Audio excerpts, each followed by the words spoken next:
Jericho and Hercules Prospecting, LLC. Please don't forget to like, comment, and subscribe to our channel. We greatly appreciate your support, and it doesn't cost you a thing. That's what I'm talking about.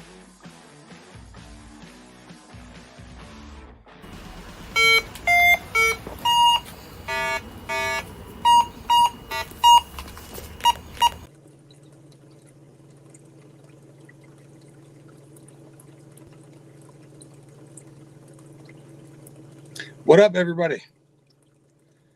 So we got that's not what I wanted. It won't let me do it. But yeah, I see Bobby was second, but it won't let me see who was first. We got 3 in the house watching. So I'm going to run some 406 Miner Paydirt here in a little bit.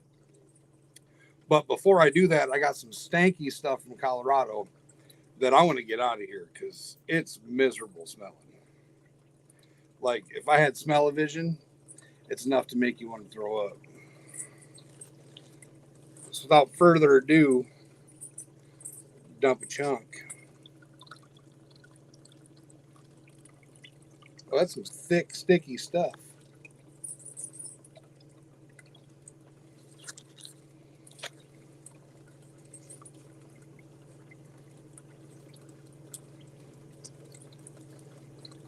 Rock Butcher was here. He just disappeared.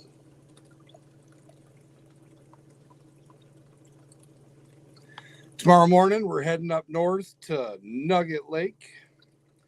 Going to be doing some gold mining type stuff with Charlie. It's going to be exciting. Milwaukee Matt can't make it because he's getting into his new house or something like that.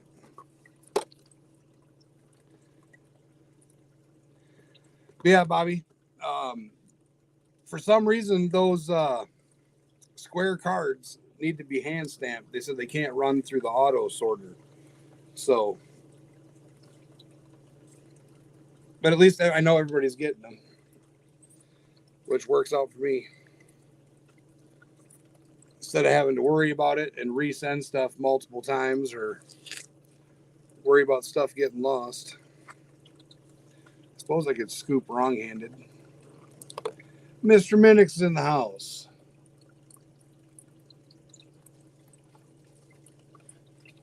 All right. I think that scoop was a little much. Just rolled right off.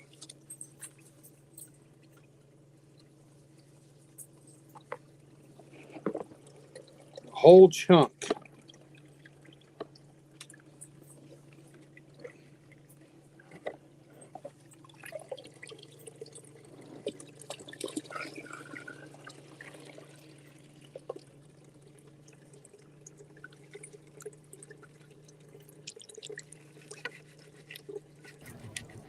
All right, I'm back.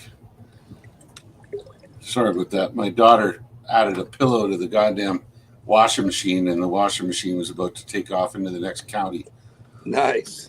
Fuck me. Old Eagle made it. Hi, Mr. Minix. Hey. How's Bobby. everybody doing? I had a technical difficulty, but I'm fixing it.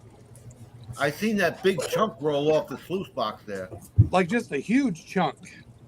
Man, Hey, if you Mr. could Minix. smell this stuff. Bobby in the basement, how you doing? Eagle Eye. Mr. Minix, you should be expecting something in the mail. Hopefully, He if got you it didn't today. get it, you got it today?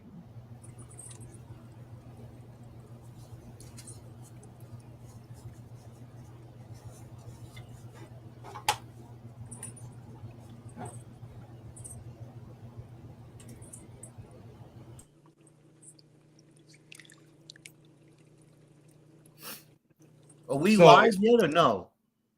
Huh? Are we live? Well, yeah. I thought you were going to start at 8 o'clock. No, that's Charlie. You start at 7. 6:30. You've been here since 6:30? It's 6:30 right now. 6:30 Central. Oh. Yeah, there's a lot of clay in there, Bobby. A lot of clay. and it's got a lot of rotten organics in there too. I'm telling you. Hercules doesn't even want nothing to do with it. It smells so bad. Put a couple drops of Dawn dish soap in and give it a good stir. It'll break up some of that clay. I don't have any. Any dish soap will do. Do you wash I got some Jet Dry. No. No, you need the dish soap to break the bond. Oh, Any liquid dish soap will do. had to put a little light on the subject here. All right, I'm gonna go get some dish soap. Dawn. Dawn's the best one for breaking up clay. I'm thinking the show was going to start in a half an hour, and we're just sitting around waiting for it. I always get his timing all screwed up.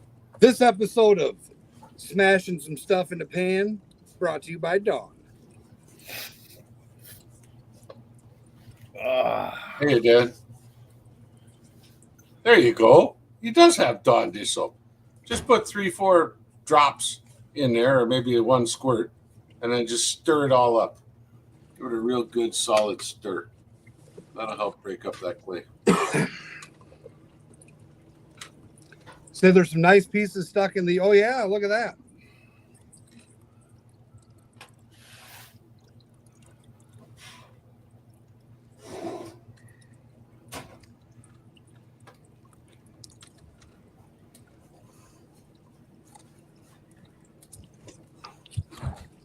What are we panning anyway? This is Colorado concentrates from just off the Arkansas River in a private secret location.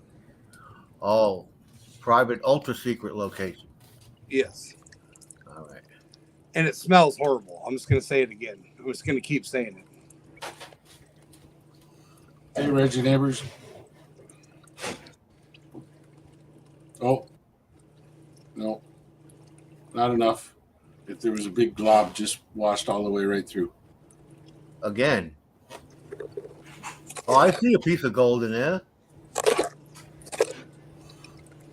There was, but he just put a spoon in there, and half the spoon just ran right clear down the box and out the other end. All right. Emptying it out again.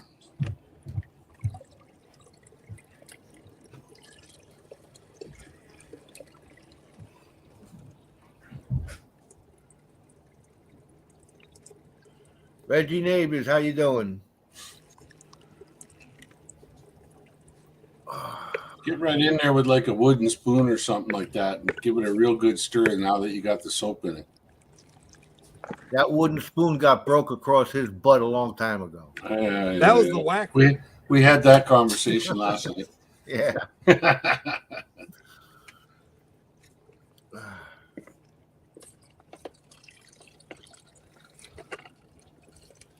Hey, there's Scotty.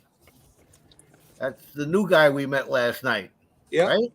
Yeah. That's Randy. Yeah. I'm throwing stuff. You're a thrower. Just through my phone.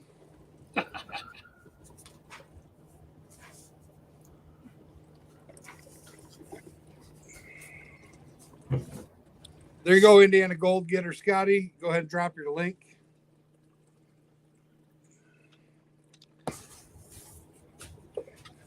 All right.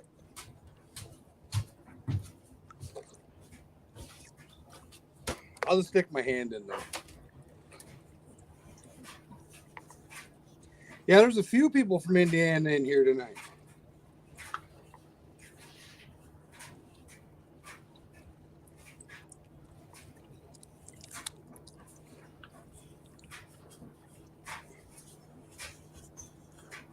Well, it's turning soapy when I run my fingers through the clay, so. Yeah, as long as it's breaking up fine, then it should run fine.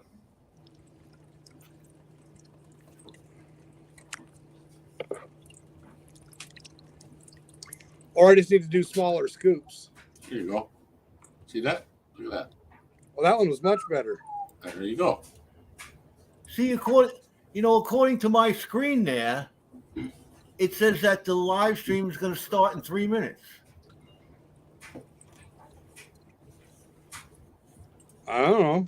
What am I, a day late and $1 short here or what? Maybe. Click on the button that says, see where it says live, and right next to it's a little gray circle. He doesn't have that button. Are you not on? Are you looking at YouTube, Joe, or are you looking at StreamYard? I'm looking at both. Okay, well, look in YouTube, and down at the bottom left corner beside your volume thing, it'll say live, and if the button's gray, just click the word live, and it'll go live. It'll bounce you forward to the present. It's like for some reason it hung up. It's on the screen where it says notify me live in 3 minutes and a picture of Jericho and Hercules out in the kayak. Oh, That's weird. Refresh your screen. Yeah, you got to refresh. Uh-oh. Oh, all right. Oh, my. Okay. I got more globs and stuff running out. No. I was just saying uh-oh because I just got the spinning wheel here. No, it looks like it's going pretty good now, eh?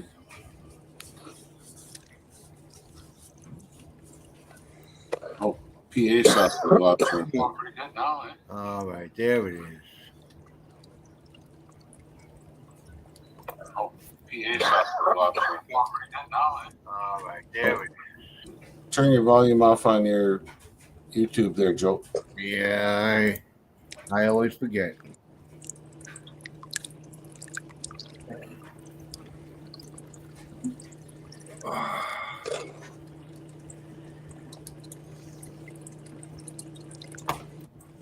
You keep piling it all on one side there, Jericho. Shouldn't you be kind of putting it in the middle?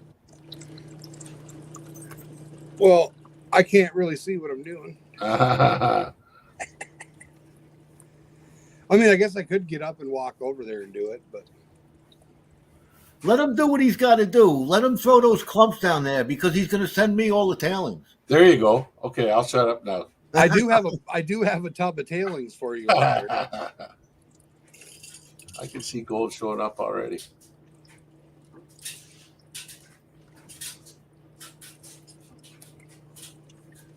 Bye. Yeah, I see that chunk in there.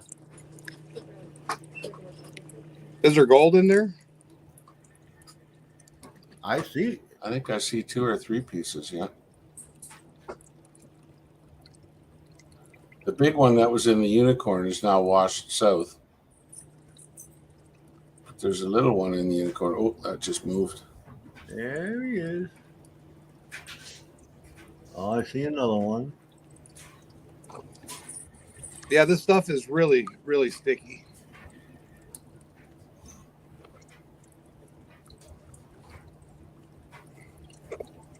It's hypnotizing watching it go down the sluice, though. It's nice, isn't it? Yeah.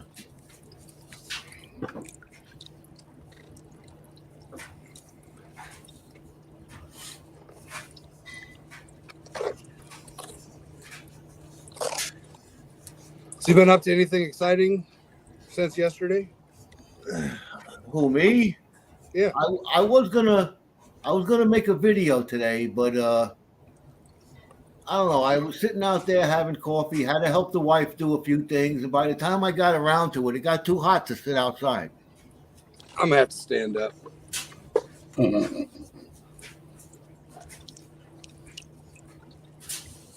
Oh yeah, there's some nice gold.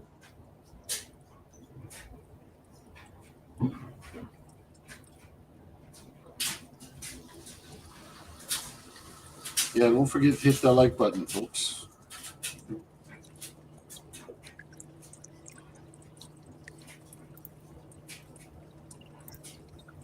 There we go.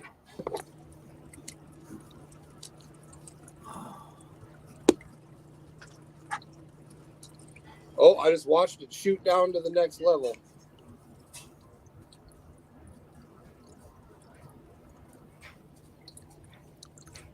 I just had me a nice big sausage Parmesan hero, man. Wow. Oh. Now sitting here watching the gold go by, it don't get no better than this.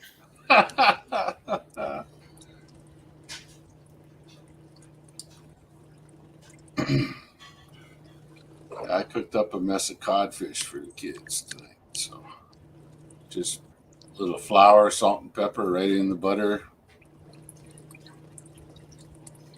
That and some veg, and away they go. You don't want to hear my story. I don't eat fish, but I love Codfish. sushi.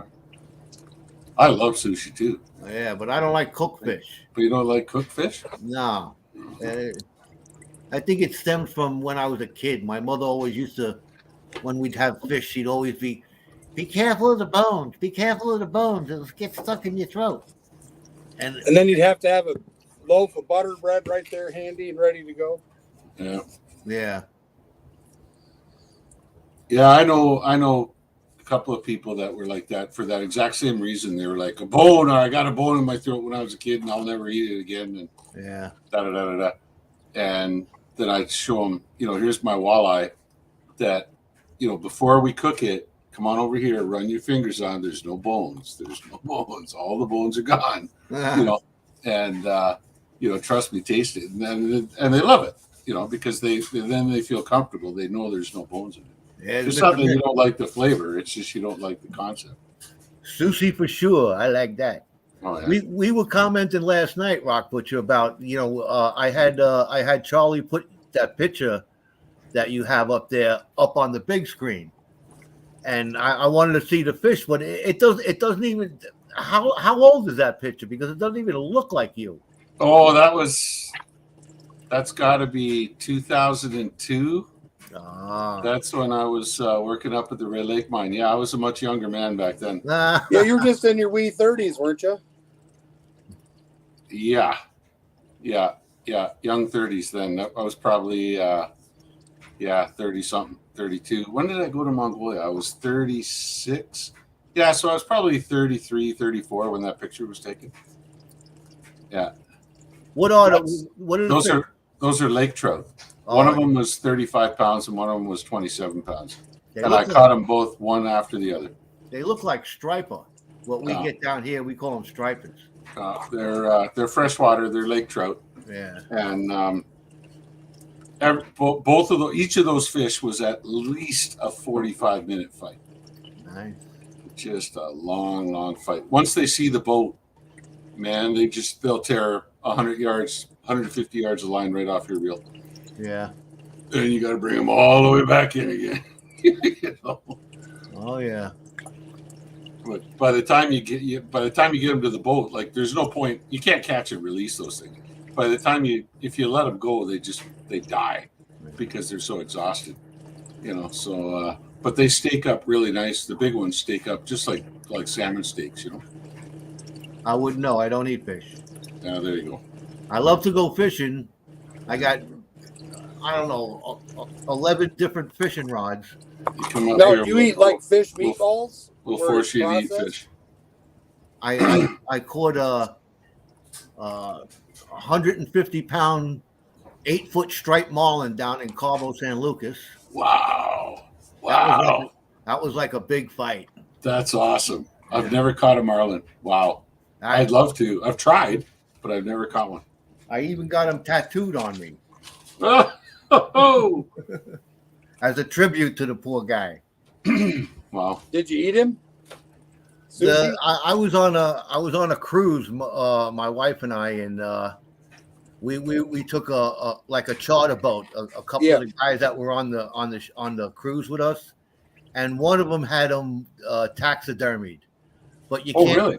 Yeah, you can't keep the meat. The captain of the little charter boat gets the meat. Yeah, you can't even keep them anymore. They all now, it's all catch and release as far as I know. Yeah. Yeah. Well, one of the guys from California, he had it taxidermied, and right on. I could never get in touch with him again after that. Mm-hmm.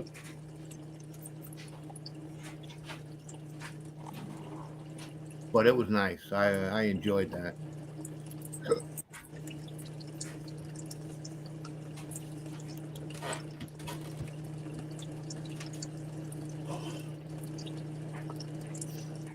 How do I win one of those shovels there, Jericho? The golden shovel? Yeah. Buy a toolbox loose from Backyard Prospecting. The easiest way to get one. Otherwise, be a Patreon of Flower Gold Wizards or Amazon.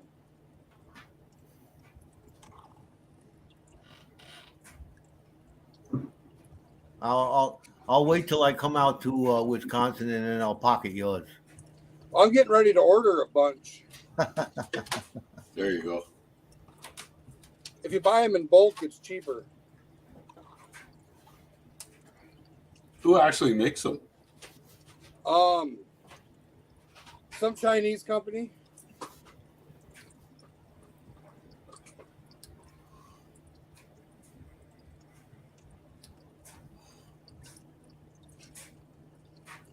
Yeah, that's coming apart real nice now, Jericho. That's just, you got just the right amount of soap in there. Not enough to make a lot of bubbles, but enough to break that clay up. You see that? Bobby in the basement. Where are you that you get stripers?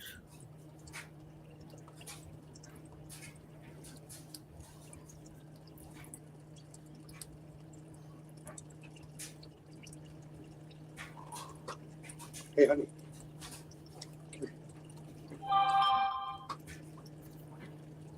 Isn't that like a Florida fish, stripers? No, they have striper in the Mississippi. They have striper in Lake Michigan.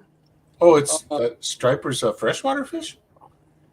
Well, no, actually it's a saltwater fish, but we get them up here. They come up the Hudson River to spawn. Okay. And they only come up here for about a month, and then you got to go out to the salt waters, Long Island, to get them. Gotcha. I used to go to Miner Paydirt every year to get them. I got you. Oh, Bobby, So are they you're in swimming up Virginia. Lake Michigan or swimming up Are they Mississippi River? are they good to eat, or I'm Oh, asking yeah. the wrong guy, I suppose. Oh yeah, They look they're like good. bass. Yeah, they're striped bass is what they are. Okay. Striped bass, yeah.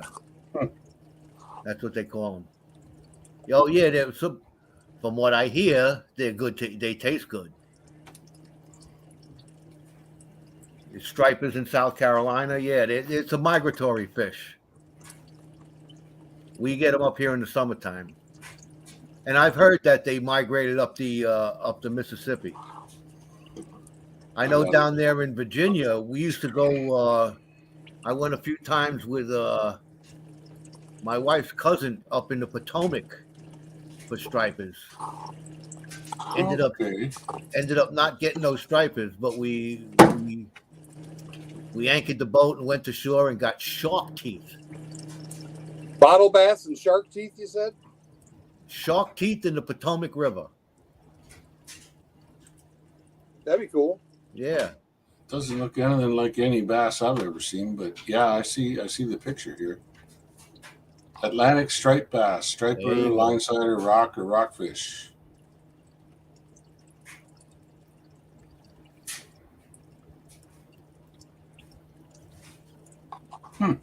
Yeah, I love striper fishing. They look like they give you a hell of a time. Yeah.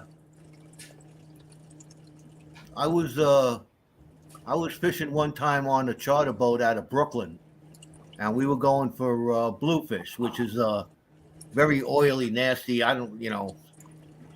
just go for the sport of it. Mm-hmm. So I was catching these bluefish, all day long.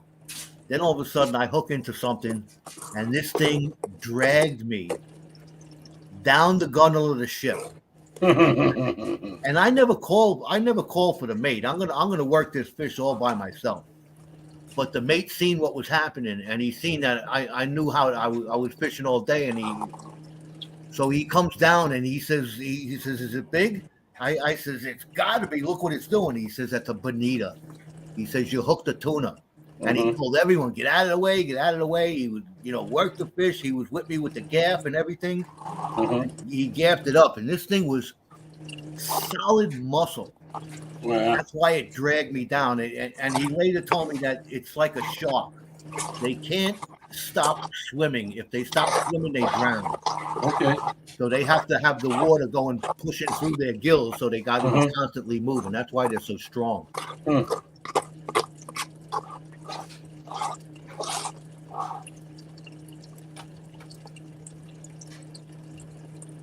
Yeah, it looks like they use it in cooking too. Like people eat it.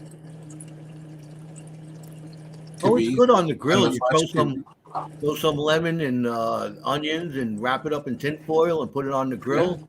It says it can even be eaten raw like sushi. That's amazing. Oh, wow. Yeah, the South Florida Fishing Channel. I like watching his YouTube channel, and he does a lot of ocean fishing and eats a lot of sushi. Like catches it right there, bleeds it out in the cooler, and then cuts it up for sushi. We do that fishing up in the Arctic, like when we get into char and stuff like that, or even in the subarctic if we're into specks and rainbow and stuff like that. We'll take the back straps. What's up, our home? Cut them up and eat it right there as sushi, right on the shore of the lake. Get our little bottle of soy sauce out, and away you go. And that's just delicious, right out of the water. I was under the impression it had to be sushi had to be frozen for 24 hours before you could eat it because of some kind of worms that in there. No.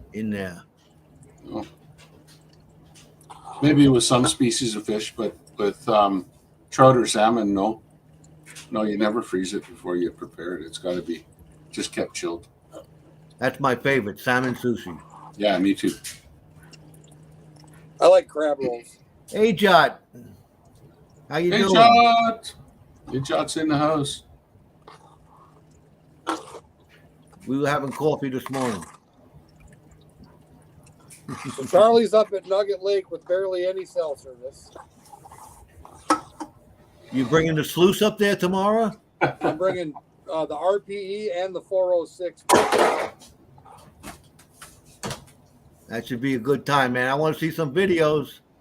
Oh, I got a film crew coming with me and everything. A film crew. Yep. My wife's going with.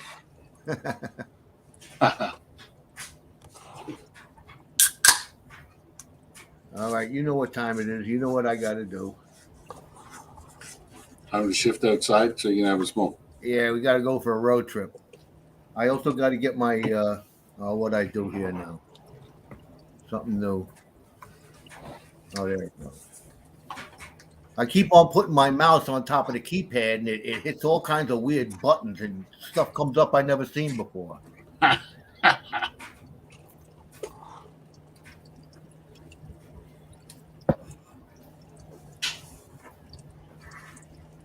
Remember that with my kids when they were infants.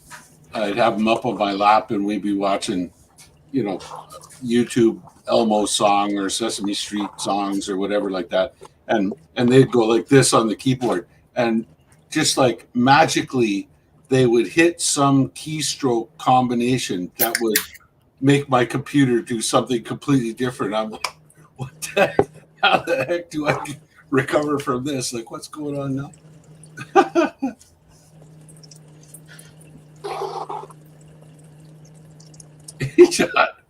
Look at that, Bobby. You got a new name, buddy. It's not Bobby in the basement anymore. It's Barbie in the basement.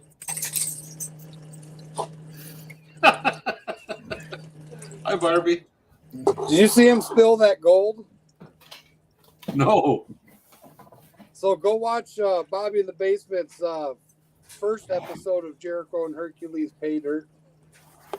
I saw them posted earlier today. I was going to watch them, and then this was. Remember when I spilled the gold on the carpet? Yeah. I was telling him not to feel bad, and he got most of it back. Right on.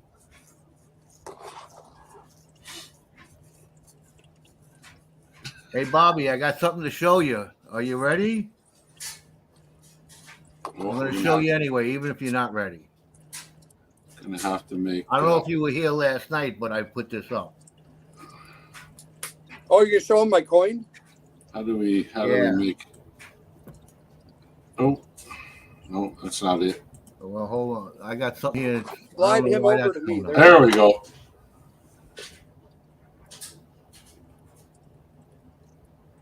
I don't know if you. Yeah, there's a better shot of it. Yeah, that's good. You can see it real clear. Yeah, it's and that's my favorite part.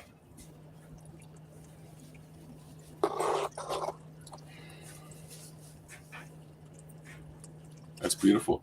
Yeah, I love these things. Well, at least you picked one up for me and a couple extra for yourself. We'll see what we're gonna do with them.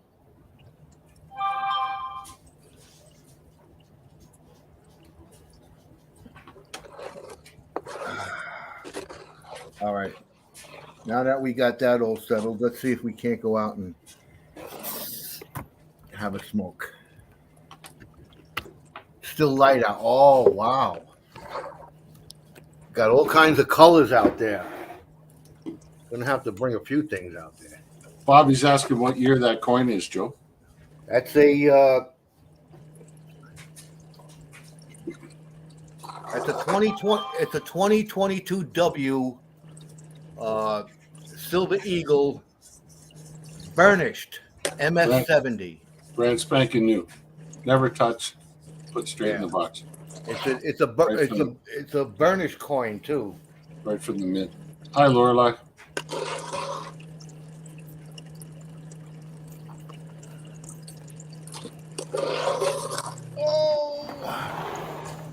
Hands are full.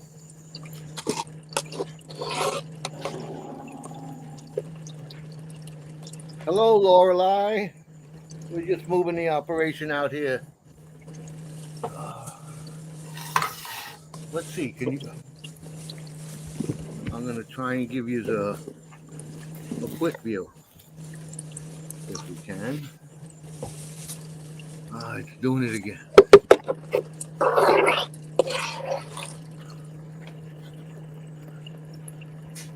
Not sure what Ajot's getting at with that question there, but if anyone else knows, please jump in. You guys can't see the color in the sky, can you? I can. I can see. Beautiful. What's the question say? I can't read it. It says, do you like the sock and vacuum kind of method to get it? Oh, to get the gold out of the carpet. No, I say coffee filter. Oh, coffee filter. Okay.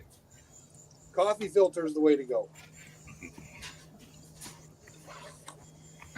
Bobby laid on his belly with a high-powered flashlight for 2 hours, picking it up. I'm sure one grain at a time with tweezers. Oh, my goodness. Oh, no. He still lost about 1/10 of a gram. Oh, who cares? You're going to spend that next time you go get a case of beer. Yeah. I suppose the missus would give you a hard time if you cut the square of carpet out, took it out in the backyard, and ashed it in a furnace and in a fire, and then panned the ashes. Yeah, she'd probably be upset about that. Yeah. Sorry, darling. Had to get my gold.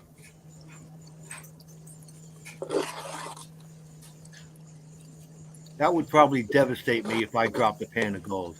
I'll tell you guys a story about dropping gold. When my little sister, when I was working up the Red Lake mine where I got that big specimen from, there was an old defunct, really, really old mine, had an old mill, and it was all broke down up on the north shore of the lake. And I went up there, and there was some company that they had staked the claims, but they hadn't done any work there in years. So I took her in, and I said, come on, we're going to go and explore, see what we can do around this old mill, you know. And we went in there, and we filled 3 5-gallon pails full of sweepings from underneath the equipment and lifted up old. You could tell where the old shaker tables had been, and we lifted that up, and we got in, and we scraped it all out. And then we went down. There was this pretty little pond, and we had a picnic lunch together, and I panned it, and I panned over 2 ounces of gold. Ounces out of those 3 buckets, man. Honest to God, and it was really, really orange gold. Like it must have had a really high copper content, but clearly. There was sulfides, and you know you get that real fine silica you can never quite get clean, you know, unless you go to a cleaning table or something. So anyway, long story short, I took all that material and I put it in an olive jar, like a clear glass jar, that you buy olives in. Yeah. And I gave it to her, and I says, "Here, you take that home." And I boiled the water so the water wouldn't go bad. And I said, "Here, you take that home and keep it. And that's there's a treat for you." And a number of years later, I asked her. I says, "What'd you ever do with that gold that was?" And she said, "Oh, the water went all moldy, so I just threw the whole thing out in the backyard." Oh. And I'm like, and she since moved. She's in a different house now. And I'm like, oh my, there was 2 ounces of gold there. She's like, really? Oh. How you doing, Gilbert Rogers? There it nice is. To see you. I'll just WK Prospecting. One day in the darkness, we'll sneak back to her old house and I'll take a couple shovelfuls out from where she figured she pitched it. Try to recover some of that. But yeah.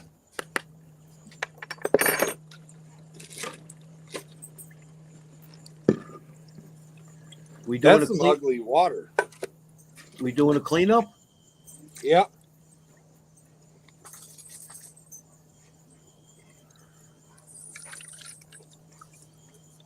Man, that's some dirty water. That's your clay. That's your soap doing its work.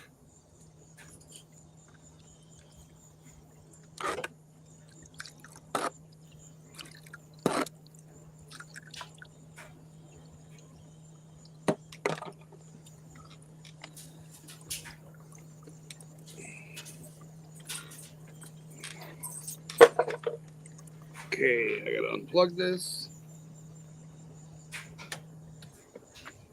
Definitely gonna have to run those tailings. There you go. That looks nice. Oh yeah, I'm definitely gonna have to run those tailings. Oh yeah! Wow. Yeah. That little sluice works nice.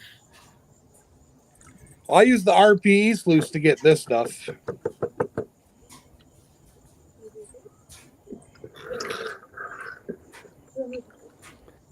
But yeah, this is where we're going camping. There's Kane Fryday. What's up, Kane? Oh yeah, I'm sure there are plenty of blue down in the bucket.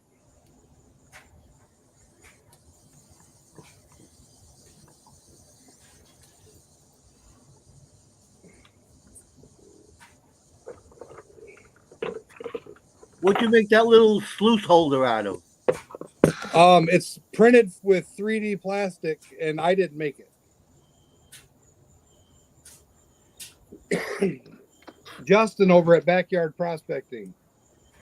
WK acquired another dredge. Nice. So now I know I got a dredge to use when I go down to visit Greg and them.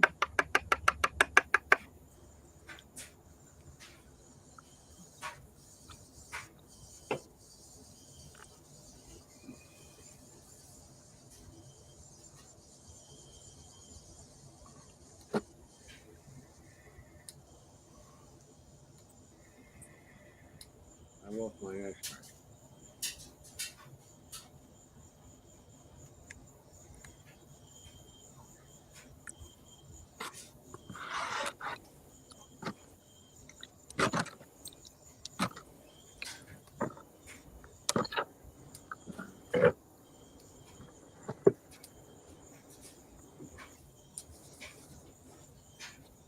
There's a lot of mica in here.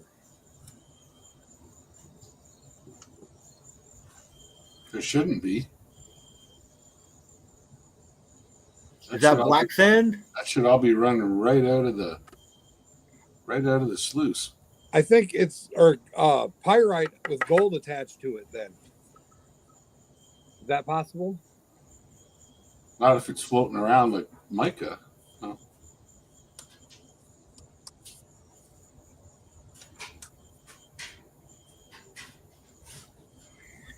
I don't know how I can do this without.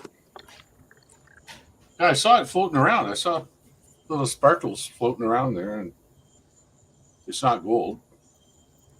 That's weird. Odd. Yeah. Who knows? Now, right here, And that's because why? Just to answer Ajot's question. Oh, it'll be end of September, beginning of October. And it'll be in location X, Colorado.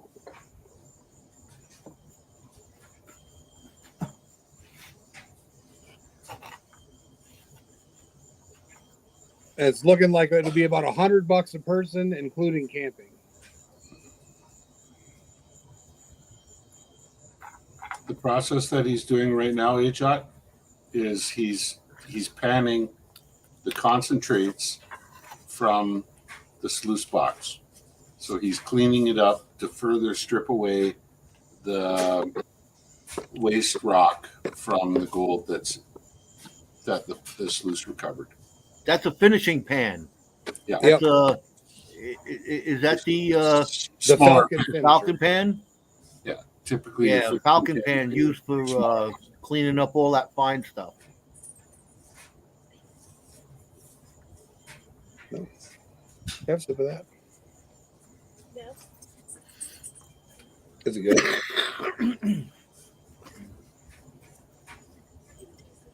Yeah, I'm gonna have to get up early tomorrow morning and There's so much gold in here. Wait till you see. Wow. Keith. Cannabis drinks. For those with medical issues, that stuff fire.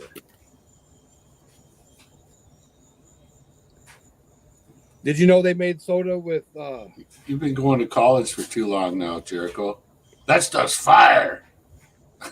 That's what little kids say. Come on. Hey, I'm a little kid at heart. Did you do I your play with homework? dirt, before? rocks, and water all day. What do you expect? I just spent 2 weeks up in the bush with the oldest guy on the team was 27, and they were all talking like that. They're like, "Oh man, that's fire, man!" I'm like, "What the hell are you talking about?" Jericho, did you have to do your homework before you were allowed to pan? I did do some, and I'm going to do more Sunday. I was going to have to do it before we went prospecting tomorrow, but she decided to let me wait and do it Sunday. Oh, all right. Just as long as you got clearance to do this.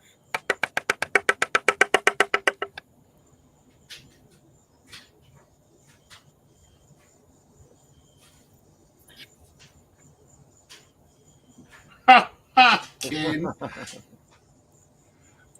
Oh, wrong one. There we go.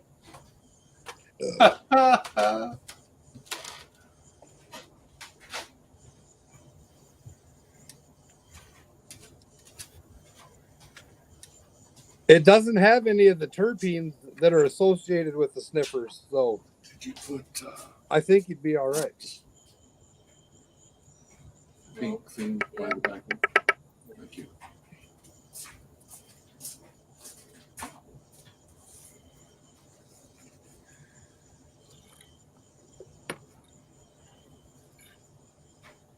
What is mica? Mica is a silicate mineral that forms books. Un momento, por favor.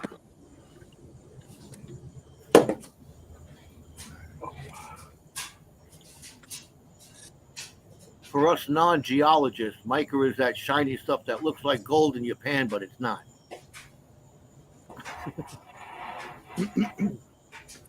When I first started panning, I seen all kinds of mica in the bottom of my pan. I thought I had to go through the tailings again and get it back. But it ended up, when I looked at it really, really close to my little eyepiece, that it was mica. You want to see what it looks like so far? Yeah. Oh, that's chunky stuff, man. Wow.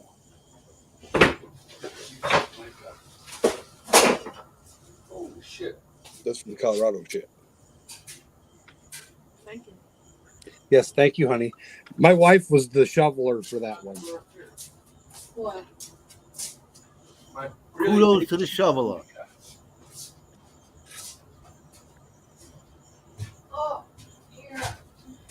Sorry. Doesn't matter. I got a piece here.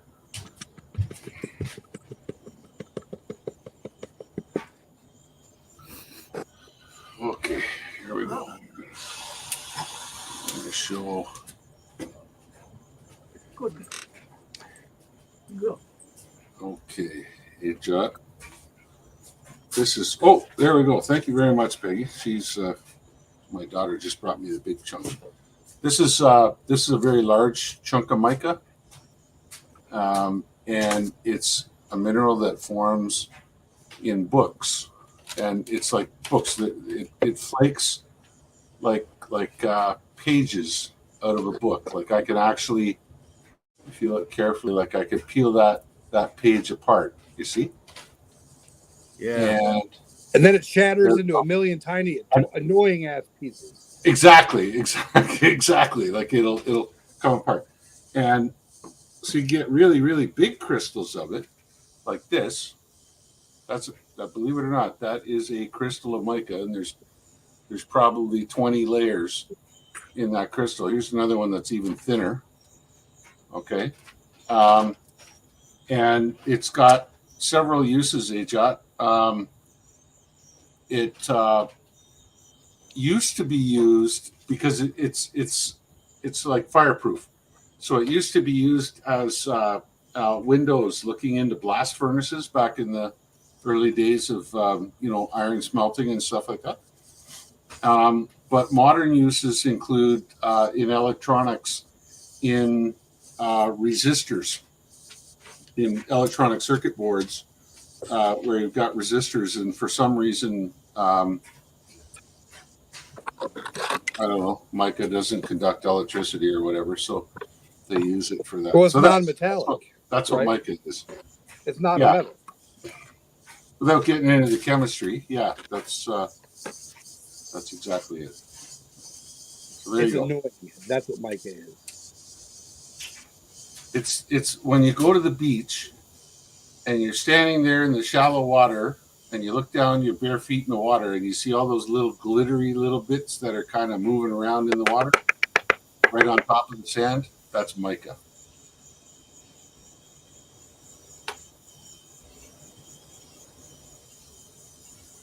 Yeah, it's found all around, isn't it? Yeah, it's a very common mineral, both igneous and metamorphic.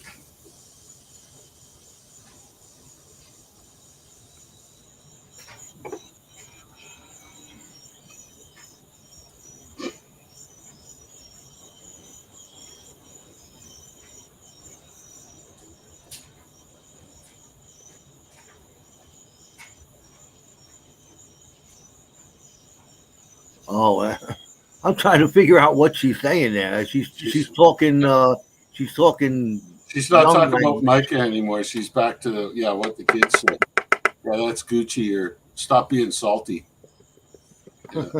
Quit being salty. Means you're upset. You're crying. I'll give you a reason to be salty, young lady.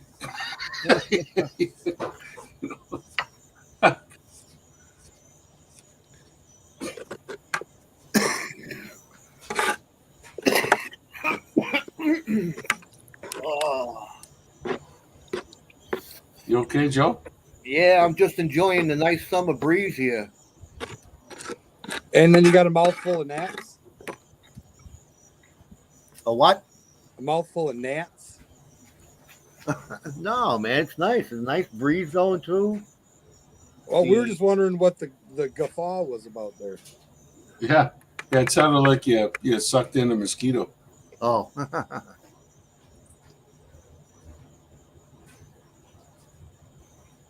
I got the nice orange sunset going down over there.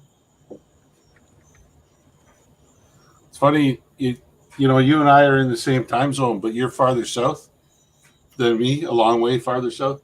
Up here, it's still total daylight. Oh, yeah. Wow. Yeah. Yeah, and it's 8:20 p.m. on my computer. Yeah. Same time Yeah, as you. Rock Butcher's west of me, but he's in the Eastern time zone. Yeah, yeah. Oh, wow. What do they go wacky up there in in the Northland with the No, time it's zone? just that in the U.S. They didn't want to divide Wisconsin half and half, so they just made the entire state part of the Central Time Zone. Oh, all right. Yeah.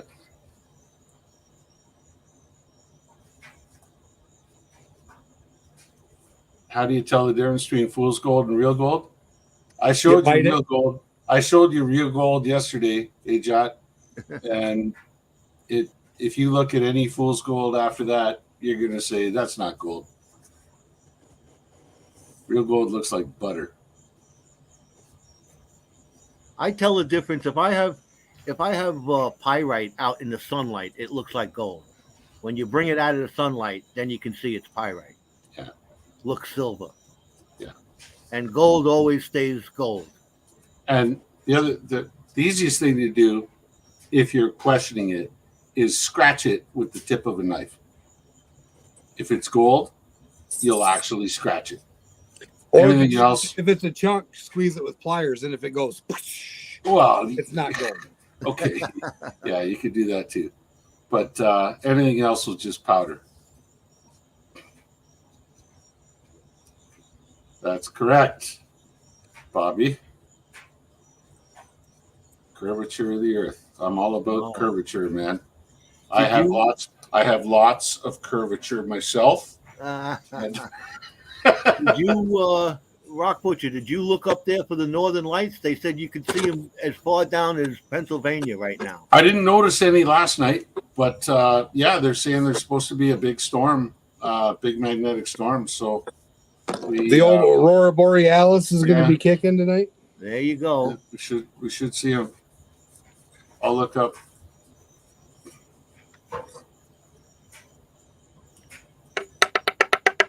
You thought that was a fool's gold.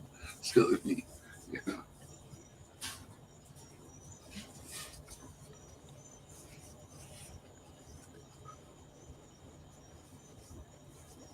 Oh, pyrite is shiny when wet, Kane.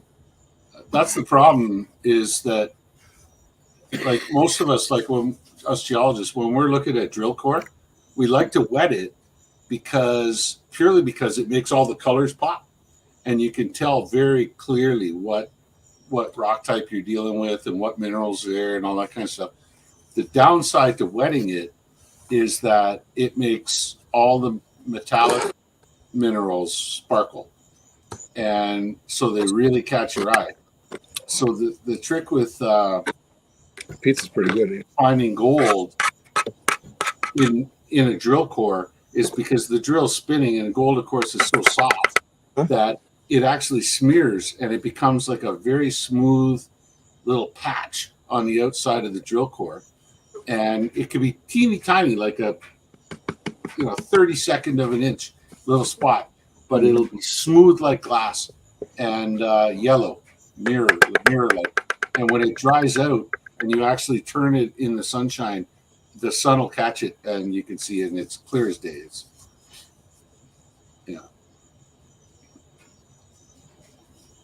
No, you're not confused. You're completely right.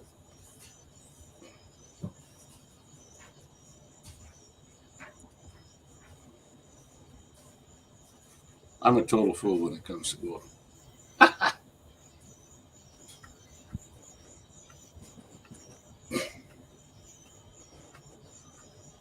Mine.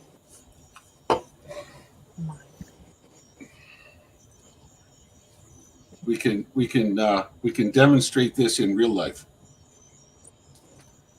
Are you going to lick your rock?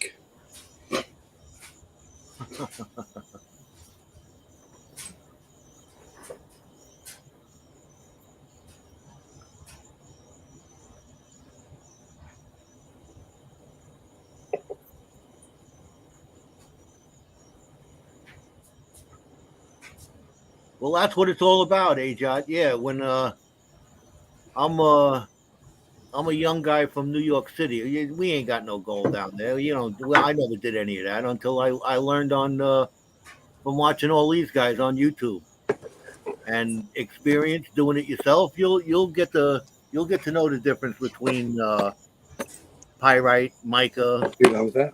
and real gold. That's for sure. I thought you were going to drink that one, and I was going to drink the Mr. Pibb. Keep that one.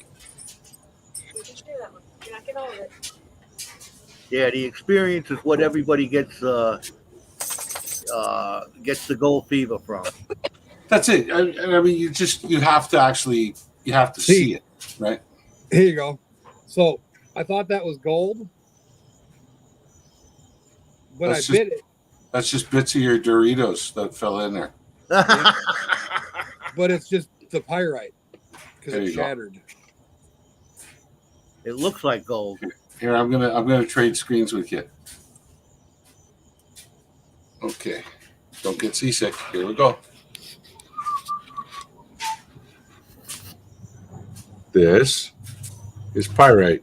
Oh, can you put clean water in this before you go? Okay, Rinse it out. it kind of looks brassy. That's an actual cube of pyrite, right?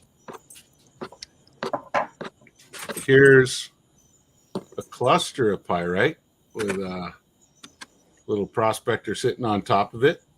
It's hard to focus on, but you can see the color of that. Okay, and then there's gold. Ah, you bait. I knew that was going to happen. Old Eagle's over there screwing stuff up. You see the difference? You see how brassy this one looks? This one looks very, very brassy, whereas that looks like. I'm sorry that I don't have high-tech lights here and everything, but in real life, this stuff looks just like butter. I'll be right back. I got to clean up my mess. See? And that's What'd the you do, difference. Joe? That's the I difference. went to bring the between- operation back in. And I spilt my soda.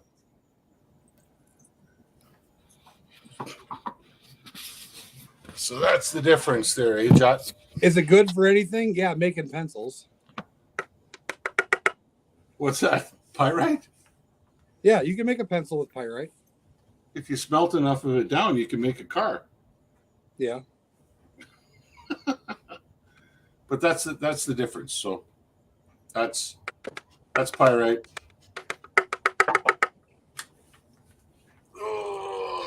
That's So cool. this equates to about a half hour's worth of digging.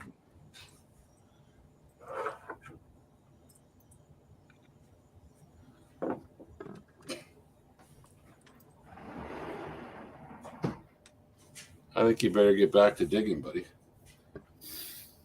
Oh, So that's about a half hour at that mine. nice. That's not bad, actually. How much do you figures there? I'll let you Put it know as down? soon as I get the rest of this evil black sand out of there. I'm going to say 0.27. I'm gonna say half. Thanks, Mr. Oh, Minix. you, It comes from the School of Hard Knocks.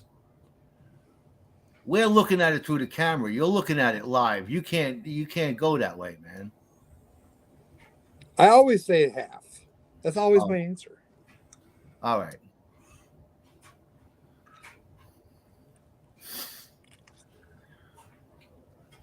I'm going to stick with my 0.27. So I think I'm gonna definitely be going back here.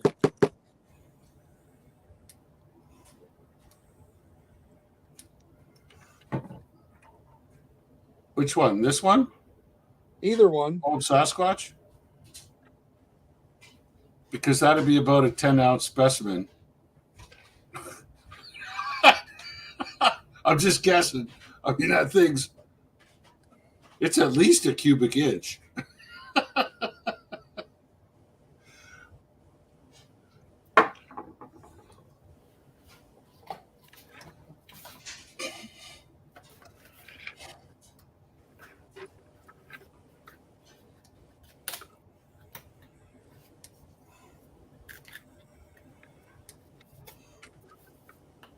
I'll make you a deal, old Sasquatch. If I find a chunk of gold that big, I'll sell it, and I'll take you and me down to the island somewhere, and we'll sit and drink rum for like a whole week.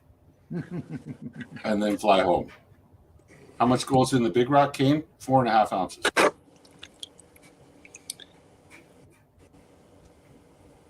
We did the density test, the dip test on it.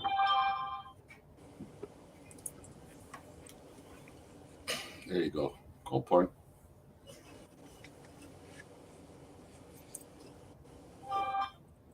What's up? Headed to the creek. So I need to get my scale, I take it. You gonna run your tails first? See Huh? if you get any more. Oh, run that back through? Yeah. I mean, Shouldn't I take can, long. yeah. I can, yeah. I just thought you wanted to get a weight on what I captured versus Okay, well, go ahead. Yeah, sure, whatever. Because I know you like to pick on me about missing stuff. I know. Mhm. And your pen and style, but that's all good. We all have Hey. our own style. It works. That's right. Even if you got to do it like 4 times, it'll work. What else do I got to do? That's it. Let's see if I can do this without making a huge mess.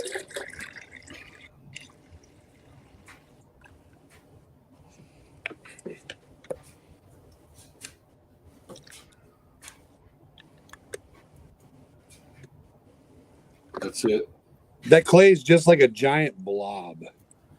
Oh, just touch more soap in it and give it a stir. Get some water in there. Give it a stir. Get it moving around.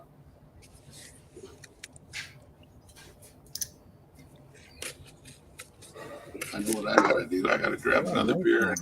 And what's Quick crazy screen. is this I'll be was right sitting back. in a bucket full of water, and it's a giant chunk of clay. No Wow. water. Yeah, you gotta bust that up with some soap. I'll be right back.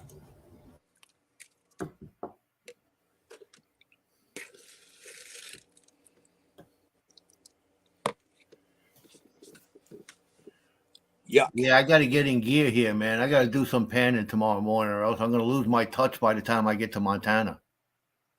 I'm surprised he's not on here.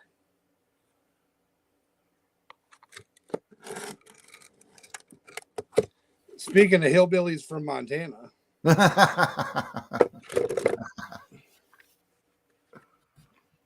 He might show up.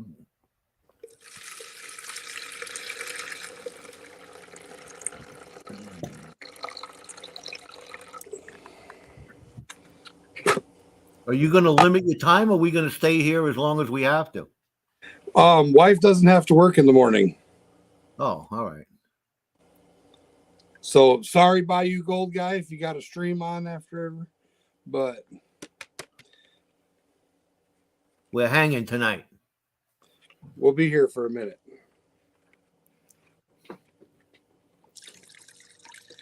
What's hashtag gold porn? We're having a giveaway? Well, I always do. I don't know if I'm doing that right this minute, but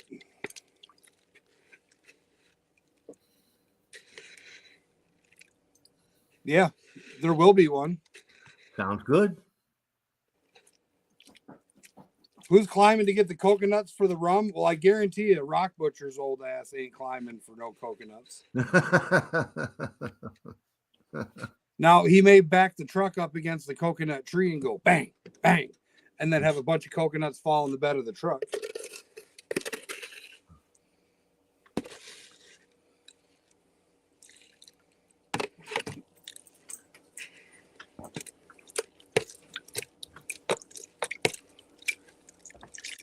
Are you like done? No. We grab me the Dawn dish soap so I can wash my clay. Meanwhile, I could put up some gold porn if you want to see. Yeah, I don't have any of the nuggets yet. I have to wait until they get delivered. So That's my little jar. Oh, there it you is. got about an ounce and a half there. Then I got I had to make I had to make another. That's a pretty big jar, but I had to make a second jar because this one got full. So I got. Is that complaining? Are you complaining? I just Oh want. no, I never complain. You know me. And then I got too much gold. I had to get another jar, guys. I mean, I got a little jar of nuggets going here too. nice. You got any over a gram? No, Not yet. not yet. You will. When I come back from Montana, I'm gonna have 2-3 gram nuggets there, man.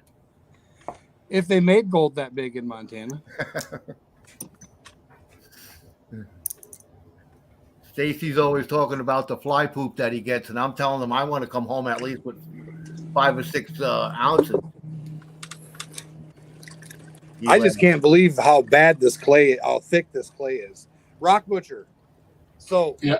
there was a discussion about which one of you is going up the tree to get the coconuts, and I said your old ass is definitely not climbing the tree. Fuck I said that you shit. made back the truck up to it and hit the truck on the coconut tree. That's right. I'll just bonk. I'll hit the tree and the coconuts. Drop them in the will fall tailgate, and there you go. You're good. There you go. Bob's your uncle, man. Come on.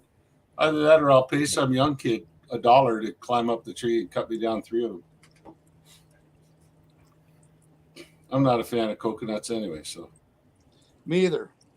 I hate the chocolate with the coconut, and I hate the texture of the meat. Like I love the I love the milk. I'll drink coconut milk, whatever else, and it's nice mixed with a little. You bit don't of like rum. those chocolate covered coconut almond joys and stuff like that? Oh, way, man! The texture, the little tiny chewy bits. It's like, Oh, I love that, man.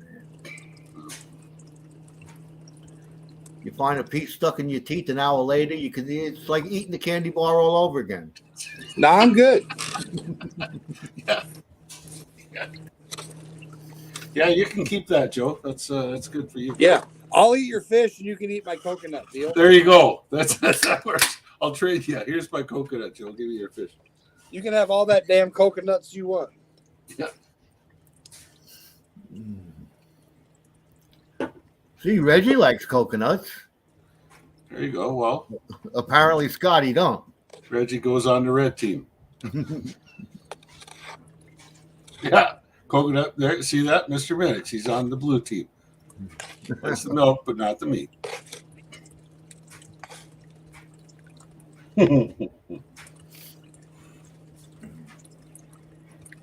remember when I was a kid, it was a treat to go shopping and bring home a coconut. My father would cut it open with a saw, and we'd cut chunks out of it. When I was living over in Mongolia, there was an international firm, importation firm. They'd import a lot of stuff from the States, a lot of products that you just couldn't get. You know, things like Cheerios, for example, cereal and stuff like that. Yeah.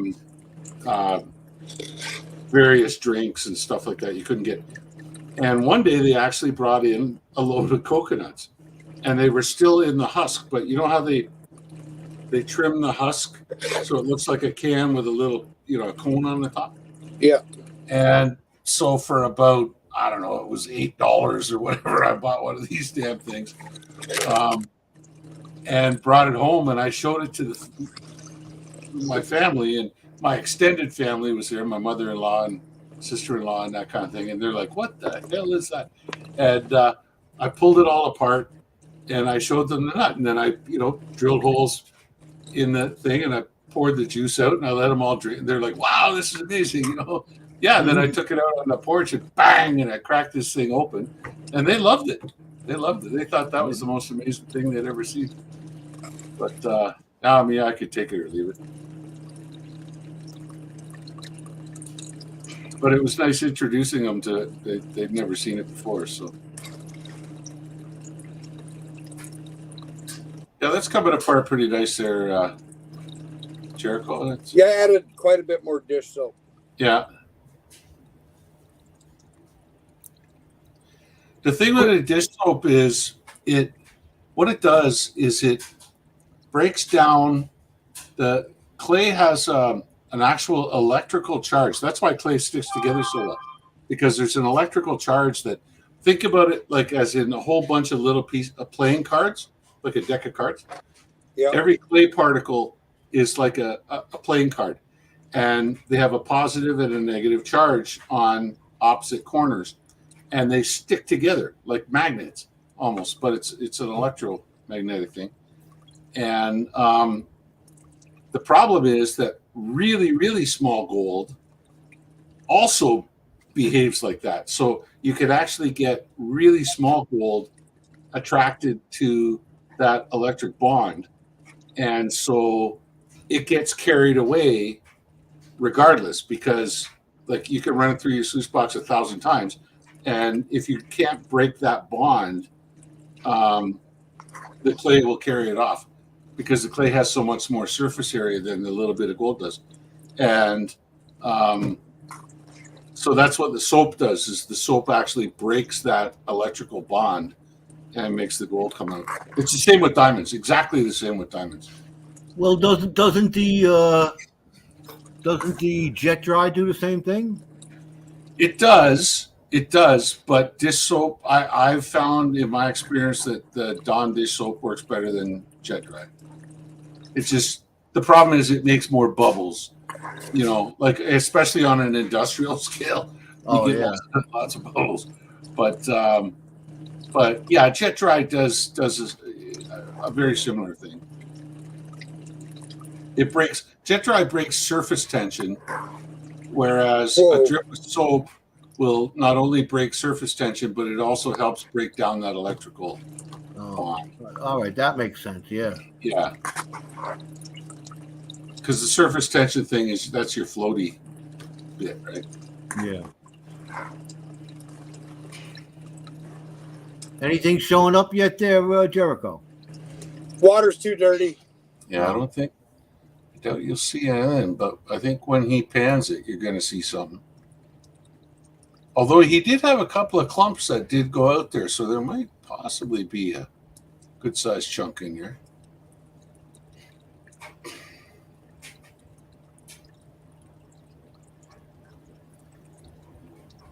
The next is the 406 Death Dirt.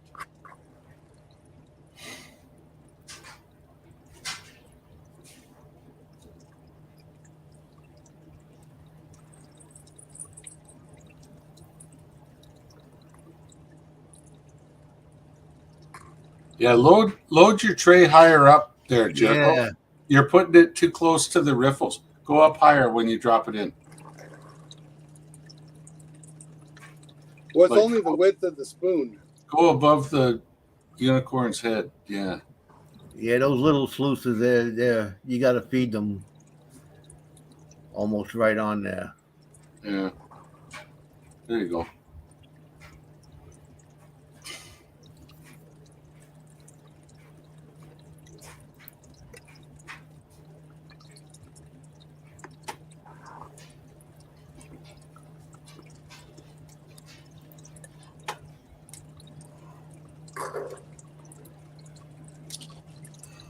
Oh, I love. Oh man. So is clay hydrophobic? No, but gold is. Well, the only reason I ask is because the clay keeps separating from the water. That's because you put the soap in. Oh.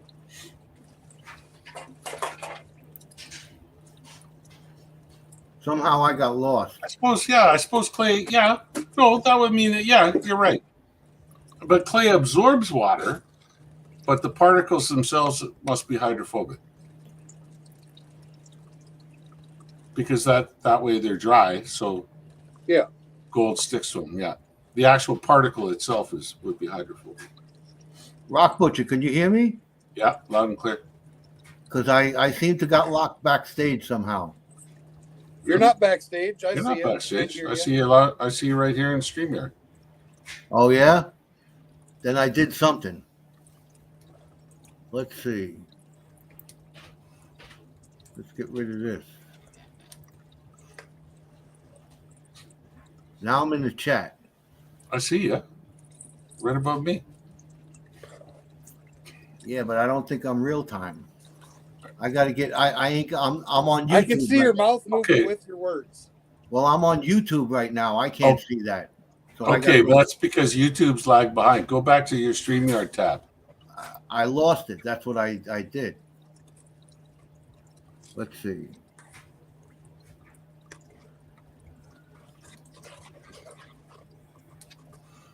Oh, you closed out your StreamYard tab. Yeah, that's what I did. Let me see if I can't do this. Well, how'd There you we do go. that? Because you're still on StreamYard. Did you just minimize the StreamYard tab? Hold on. All right. What Now the there's hell two was of them. that? There's two of them. Uh-oh. I just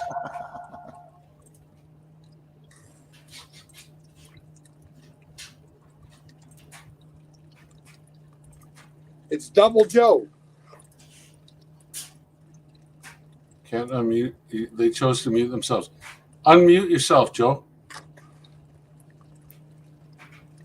Okay, now say All right, something. now, Yeah, you're gonna have to remove him from both. I'm and gonna then have him to. come back If I kick him from studio, is it going to be okay? Yeah, he'll I'll just come back. He just has to come back in. Okay, so I kicked his alter ego out, and now Joe's here. All right, was unmute that yourself, reverb? Joe. No, that's right. There we go. Okay, now we're set. I don't know what the hell you did. I This don't know. This You technology, know, this technology shit's for the birds, man. Jesus. I can't Back speak in- the language. I Back can't use in the my day, computer. we used to use slide rules and 3-colored pencils. Mining. I must have Gucci'd it up or something. You must have, yeah, you Gucci'd it, man. You're on fire. No, he was playing with that fire, smoking that gas, That's and it. That's it. then Gucci'd it up. Oh, all right. That sounds more like it.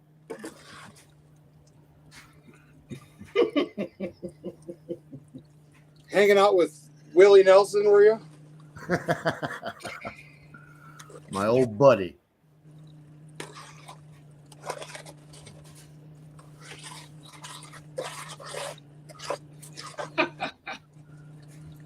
Yeah, I don't know where that came from. I don't know where that reverb came from. Probably because I was probably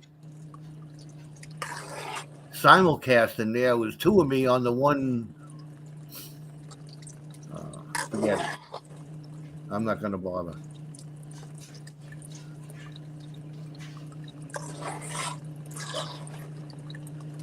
That reverb sounded good, didn't it?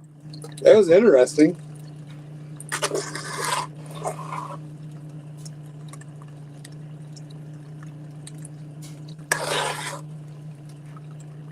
Danger, danger.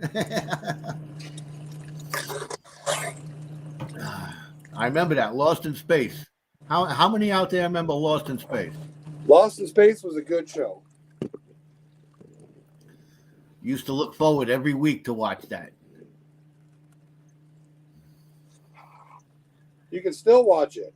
Well, I'm talking back in the black and white TV days, Yeah, we just watch reruns now. where you had to actually get up and change the channel. That's right. You had to get up and do this. Click, click, click. Yeah. Yeah. Say my grandma had 13 remotes.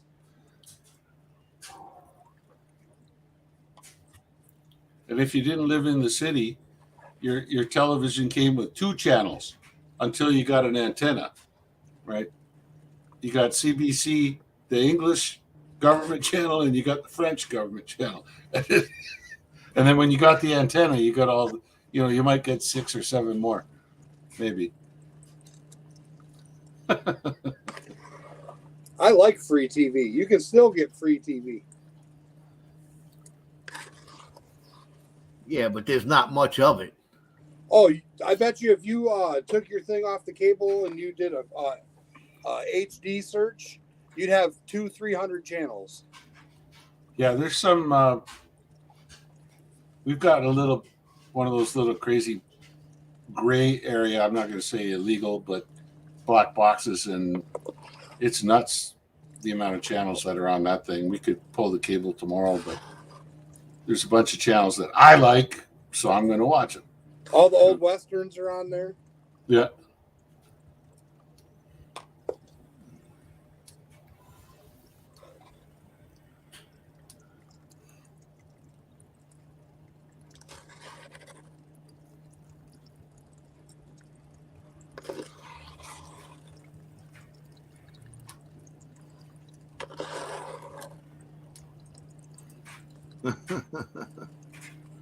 I remember the first remote control TV that we had. It was a clicker. A click where it goes ping when you. Yeah, it had two different sized bars in it. Yeah. Like little bells, and the it was tuned to a certain frequency. But if you walked by the TV with a pocket full of change and jingled it, the volume would go up and down, the channels would change. Yeah. Yeah. That was back in 1953, though, right? Oh, come on. That was in the 60s. How old do you think I am, 1953? You're what, 61? Yeah. Yeah. That's right. That's right. I was born 75? in 56. Huh? I was born in 1956. Oh, my dad was born in 58. You're not that old. No, You look a lot older. I had a rough life. That's right. Jericho, it's not the years, it's the mileage. People look at me and they say, "Really? You're that young?" And I'm like, "It's not the years, it's the mileage, I'm 54. No offense, but we really thought you were like 65. I'm like, yeah, you go work underground for 30 years and we'll see what you look like coming up the shaft. Well, you'd think with not having any sun exposure, you'd have good skin. Yeah, right. You go down there in that air and you go work, buddy. I'm fat and claustrophobic. It ain't happening. Yeah. It thins you right out.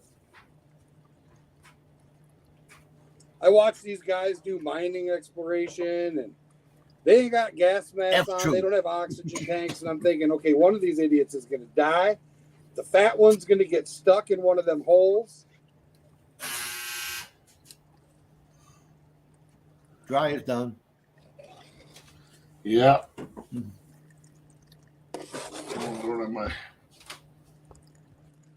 That was another good old one, man. F Troop. Used to watch that every time come home from school.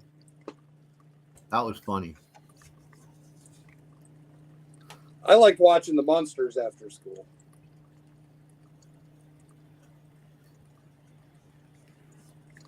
Yeah, the Munsters were cool. There was a whole bunch of old. I remember I could go back further than that. I remember watching Abbott and Costello. See, making it sound like you're in your 70s again. Now, were you alive when I Love Lucy originally aired on TV? Probably, yeah. Then you're old. Why? I'm hanging out with a bunch of young people. How could I be old? Yeah, you can be young at heart and old in the body. You know what I say, Joe? You're as old as the woman you're feeling. And that makes me 35 years old. Oh. God bless us each and every one. That only gives me 6 months. You only got 6 months out of it. I got 19 years. So I'm, yes, sir. No prostate issues here. Let me tell you. Yeah. I apologize to any ladies. She's going to beat you up later. You know that, right? Oh, no, she's working. Oh, she'll beat me up later, that's for sure. She beat me up last night, too. She hasn't seen me in 2 weeks. Well, she spent the weekend there, but the whole family was in the same motel room, so there wasn't much going to go on. But no pool for the kids? No, are you joking? Beardmore, Ontario. Hey, Jericho, Paula Abrams stopped by to give you a thumbs up. And what'd you say? Paula Abrams. There you go.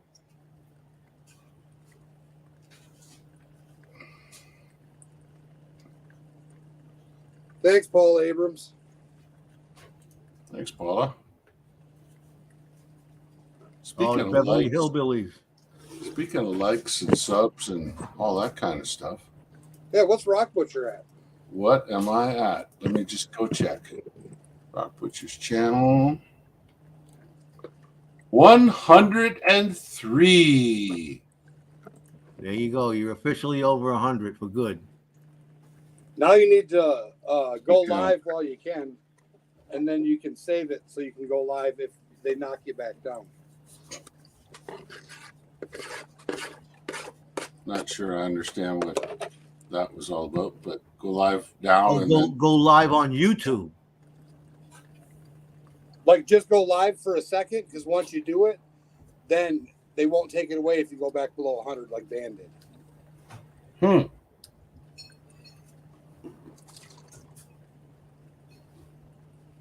Yeah. Thanks, Minix.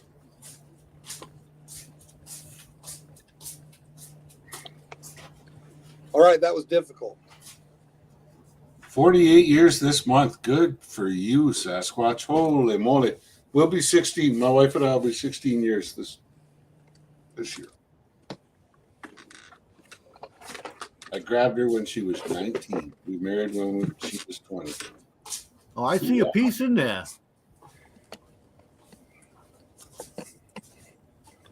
I think I see a piece in Yeah, I there. think I see a piece in there too. Oh, right yeah. up in the top, the lowest one. Yep. That'll be a piece that went out in one of them gobs. Oh, yeah, there's gold in there. Come on, Rock Butcher. Those were my tailings. Sorry, buddy.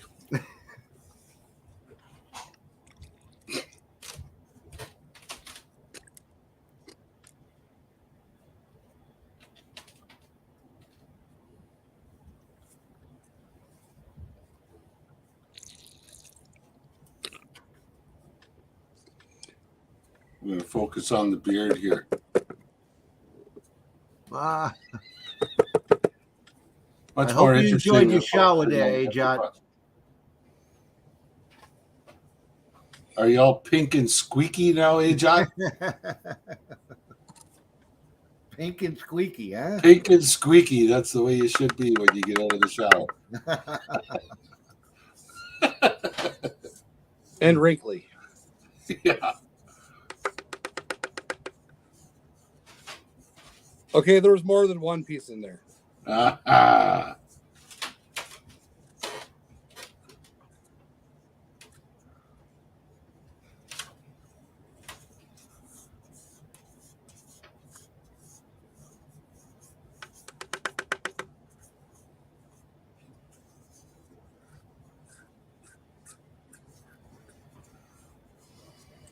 So did you miss a lot, or did you only miss that one chunk? We will see when I'm done. Oh, there's way more than one piece. Yeah, there were a couple of big slugs that ran right off the far end when you first started, and I figured, even though you threw them back in, that was.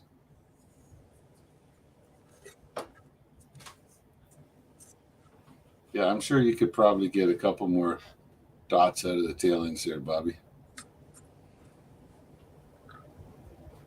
Oh, no, that's going to New York. Yeah. What is? Joe will throw a fit if we run it a third time.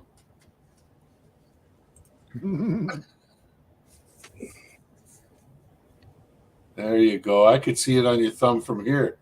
So that looks like one of those tiny diamonds. A Herkimer? It wouldn't be Herkimer because it wasn't from New York. Well, it could be a Herkimer No, diamond. you Herkimer know- diamonds grow all over the world. It's Yeah, just I all found that Herkimer out. diamond. That's Yeah, just a Rock quartz. Butcher, you told me that, right? I did. I used to find them in Ecuador, somewhere here, back No, you in told one me of that, those boxes. I've got them. that they're named after the first mine they were ever discovered in. That's right. It's called a type locality. So a lot of minerals are named after the place they were found, or types of minerals are named after. So Herkimer diamonds, Keep it a little were wider. named after Herkimer, New York. Just like a little.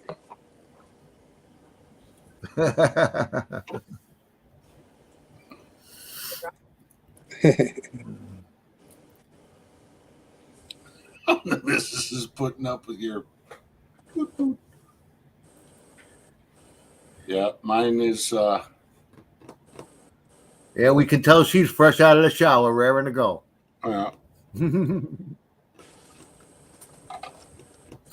I got to watch with mine, Ajot, because mine's from Mongolia. And she, those Mongolians conquered the largest empire known to man from horseback with bows and arrows and swords. And I'm pretty So sure you piss her off, she'll chop your head off. she'll chop my head off, or she'll shoot me dead from horseback with an arrow at 200 yards. So I'll, I have to walk a fine line with mine. Actually, they're Rock Butcher will explain it better, but they're not diamonds as we know them. It's quartz crystals. Quartz crystals. Herkimer diamonds? Yeah, no, it's a quartz crystal, but it has most quartz crystals grow long. I don't have any good examples to show you, I'm sorry. But most quartz crystals grow long, and then they've got a 6-sided point on the top. They're hexagonal. They're 6-sided crystals. But Herkimer diamonds, for some reason, do not grow long. They just grow a point on one end and a point on the other. And they resemble diamonds. They're not. They're quartz crystals. There you go. Joe, hang on a sec here. I'll blow you up. There you go. Those are Herkimer diamonds. Yeah.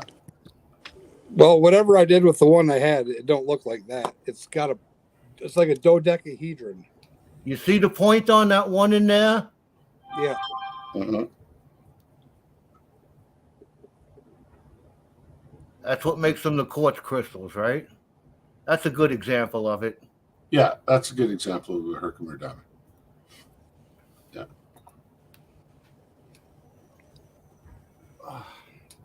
I got them in Bill's Trash and Treasure. I think it was a half-gram bag plus Herkimer diamonds. Really nice to pan. I had fun doing that. I made a video on it. You can go check it out. And don't forget to like, comment, share, and subscribe. Hey, Silver Scorpion. I didn't see you. Silver Scorpion. Yeah. So he's got this. How did you start filming on YouTube? Joe, here's a challenge for you. Sorry, Bobby, I didn't see you until just now. Here. That's okay. But yeah, What did you say? How did you start doing YouTube? And you're talking about your hobbies and stuff.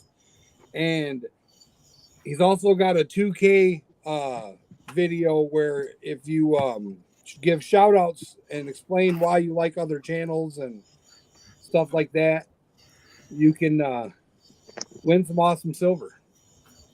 Oh, yeah?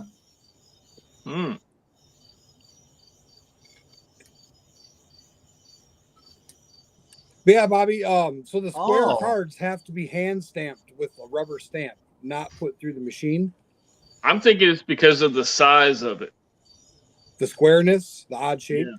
Yeah. But yeah, she said any that I put in the blue box, if they saw them, they pulled them out and put them back to get restamped. She said if they didn't see them, they tried to sort them and it got shredded going through the machine. Oh, no. That's not good. What do you got to do? Make a video on how you started making videos on YouTube? Yeah, basically. And explain your hobby and who got you into it and who your inspirations are. And hey, you could call in there, Silver Scorpion, while you're sitting there cutting wires. He's doing scrapping work today.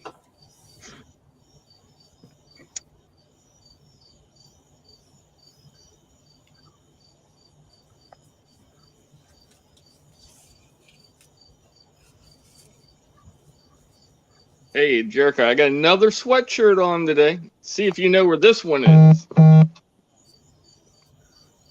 Tiffin? Yeah. Tiffin University. That sounds like another one by Pennsylvania. Well, it's in Ohio. It's an Ohio university. Yeah. Mm-hmm. Never heard of that one. Yeah. Me either.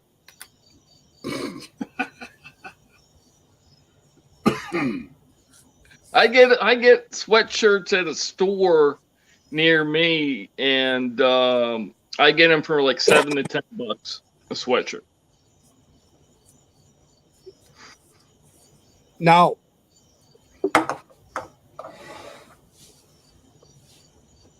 Oh, that's quite a bit. Yep. There you go. that was in your tailings that Rock Butcher made me run again. There you go. That's got to be at least 25%, I'd say, of what you got in the first run. Let's try it out and see how much you got. Oh, should we keep it separate? No. Put it all together. I got multiple snuffer bottles here for that purpose. You do. You be you. I would just put it all together. Oh, my gosh. We have a problem, Houston. That's the sound of an old man. No, we have a problem. We're down to our last beer. Uh-oh. Don't they have DoorDash there in Canada? Man, yeah, if you want to pay an extra $10 a case. Papa York. It's all right. I got a couple bottles of vodka upstairs here. Mommy brought back from Mongolia. So no, I'll be good.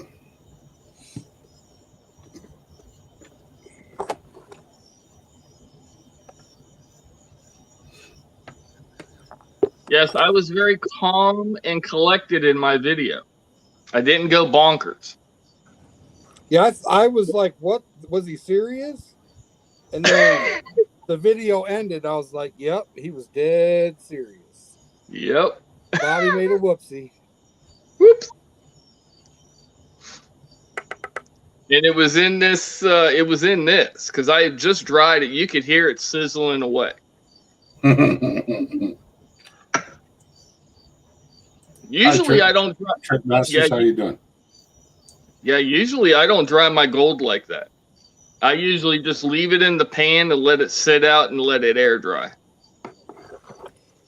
But because I wanted to do the video in one shot and not have to do any editing, oh well, there you go. I use a heat gun. Yeah, I've seen people use heat guns before. Yeah.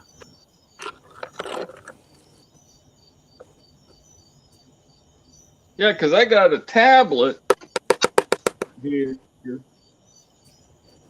This Amazon tablet, and that's what I was recording my videos on. And the editing software that I got, whenever I mash the videos together, I lose the audio from either the first part of it or the second part of it. So What are you using for editing? it's something that was available from Amazon. It's not like I can go on like Google Play and get some software that way, or if I had a laptop or something. I don't have a laptop to use. Is that one of them like Fire things or something? A Fire tablet? Yeah. All right. I understand. I got one of them. Yeah.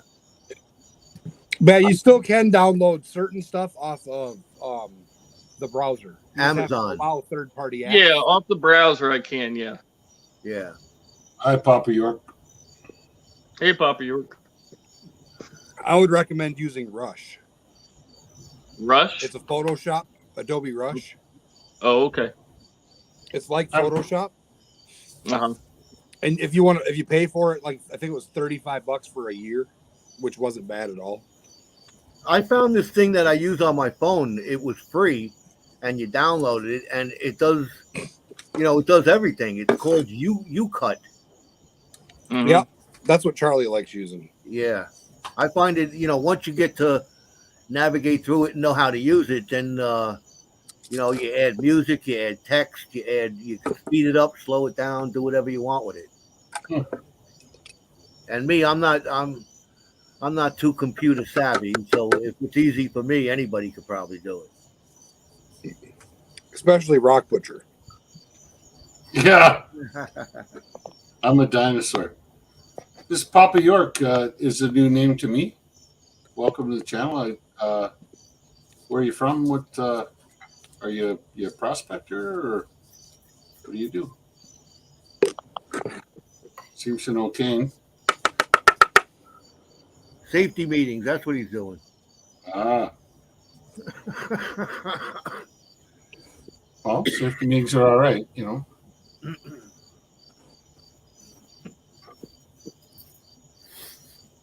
Oh, what am I doing out here? So how's things in Indiana?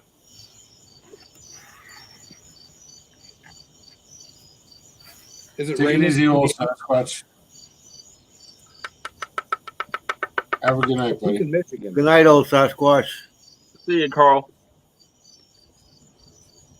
Did you guys see the short that I put up with shouting out old Sasquatch with the Yeah. The Bigfoot Sasquatch? statue?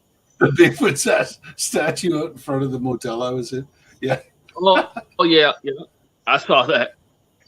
yeah.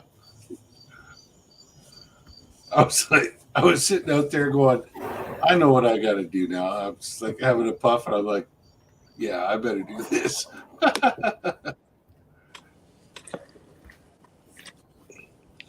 I got soap suds everywhere. All right, let's take a survey and tell this city boy, is Sasquatch real? Yeah. Yeah. Yeah, he live streams it on Fridays. Old Sasquatch is real.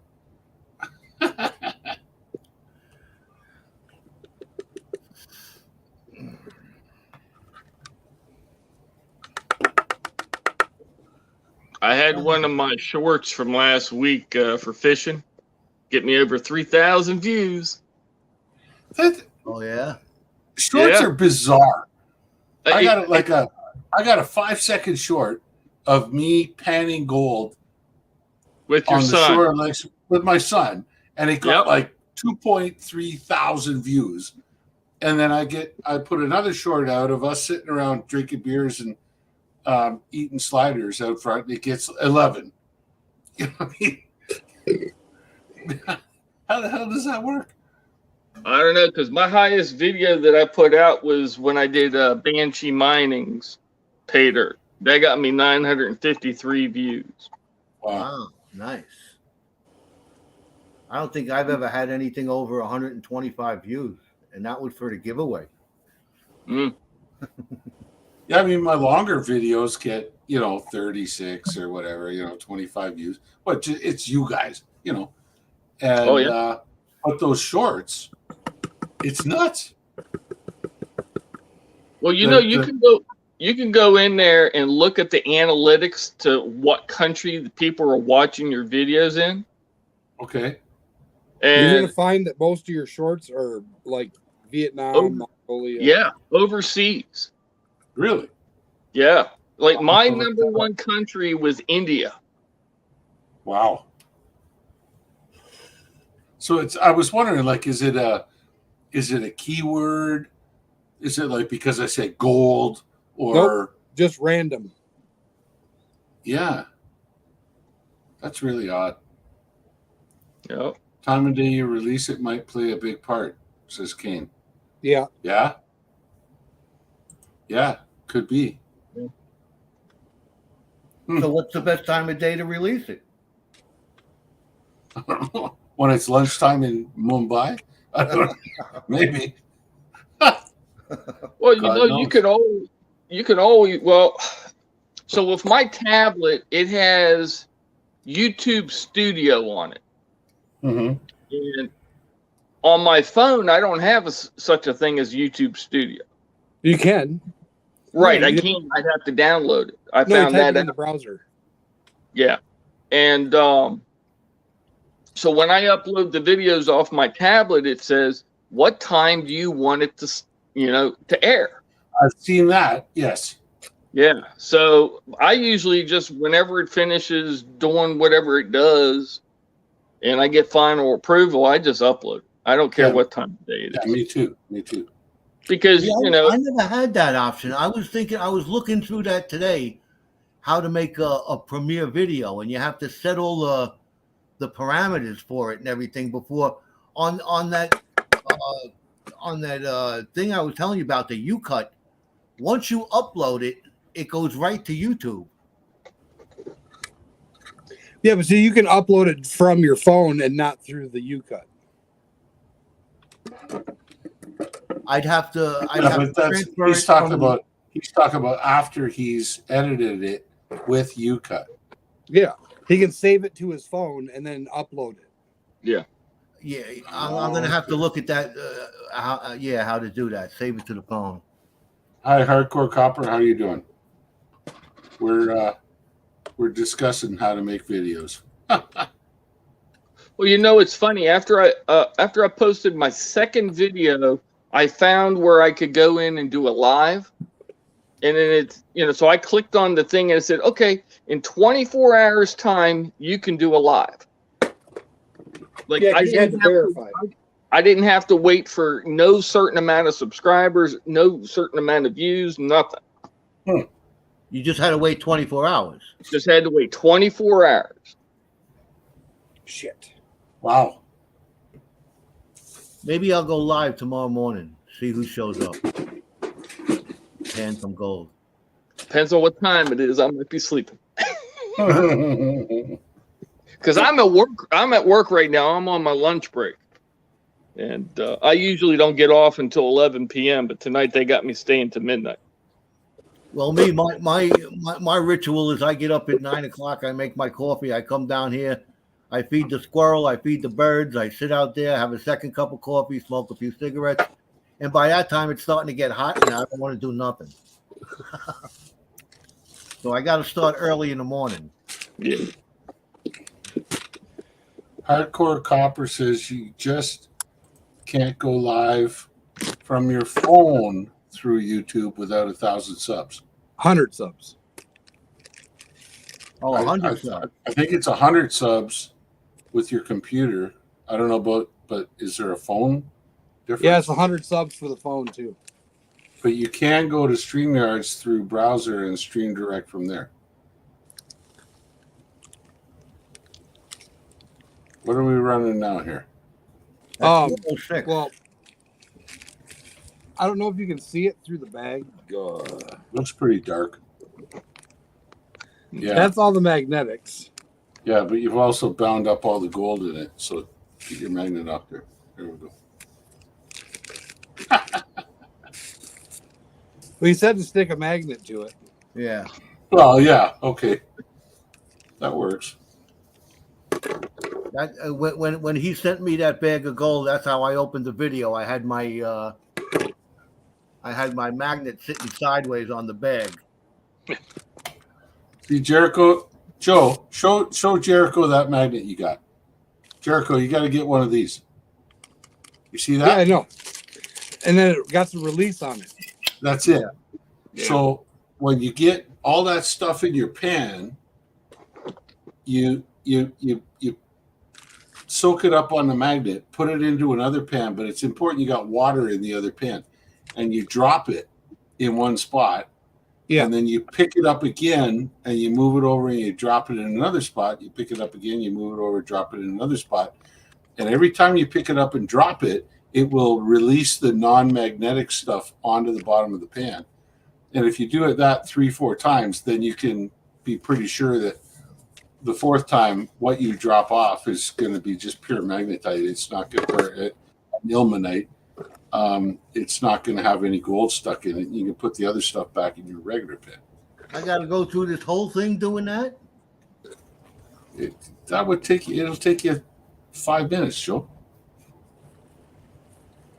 No. I got to get down there and show you guys how to do this. Come on, it's not hard. It's not hard. Once you learn how to do it, it's simple. I It's know really what you're fast. talking about. You just Pick it up and Fluff drop it it. out. Pick it up and drop it. Pick it up and drop it. Well, I do that before I put it in that little container. I pick it up and drop it. Pick it up and drop it. Okay. Yeah. Oh, In all right. water or in air? No, right back into the pay dirt. I took it off. Oh, I, you gotta I do it. go through the pay dirt with it, get all the magnetics, and then clear out a little spot, drop it, and then pick it up lightly, just to get the magnetite out. And then I Okay, put well, it in my it Tupperware. works more efficiently in water, but if you're doing it like on a big piece of paper or something like that, or a tabletop, clean tabletop, that'll work.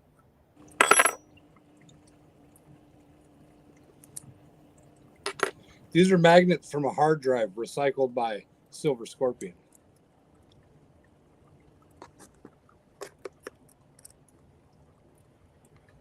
What do you got? One on the bottom of the pan? Yeah.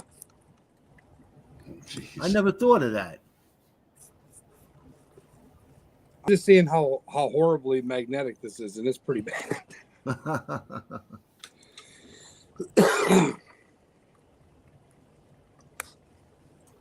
Where'd you get that Paydirt from?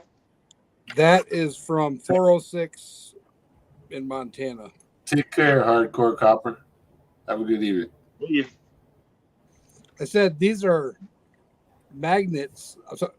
These are magnets from recycled hard drives from Silver Scorpion. He's saying what?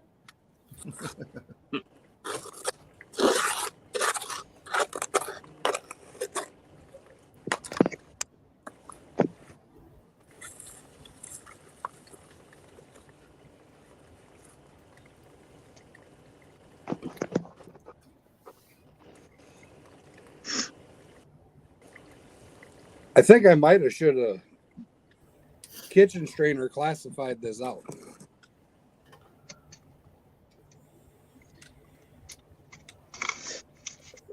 I'll be right back. I got to go refill my spilt soda. All right, Jericho. I'm going to let you choose the next Paydirt I go through from the GAW. All right. Do I go with the Black Mass? Hi, Casey. Do I go with where the heck? LXR. LXR? LXR above and beyond. Or do I go with the mystery bag that I think is from GS Prospecting? LXR. LXR. Okay. LXR has amazing Paydirt. Now I noticed on the back of it says opal, so I don't know if all I'm going to find in here is opal or not.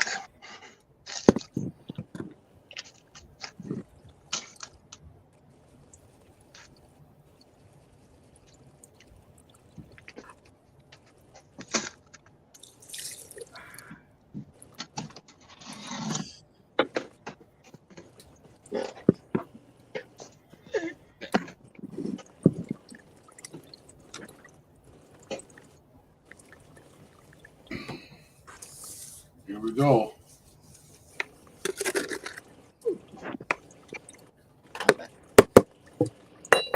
Yeah, I would definitely do the LXR. Okay. He's got, I would say, one of the best overall Paydyrts that I've ever done. Okay. Now that amazes me. Kane says, I worked in the West Australian goldfields for 3 years. I've never panned for gold. I know where you're coming from, Kane, because you were looking for hard rock.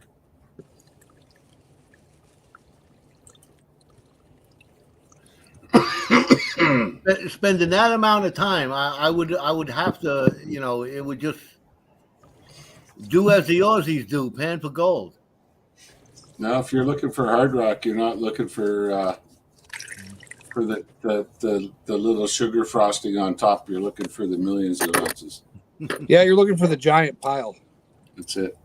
One of them 20-pound nuggets.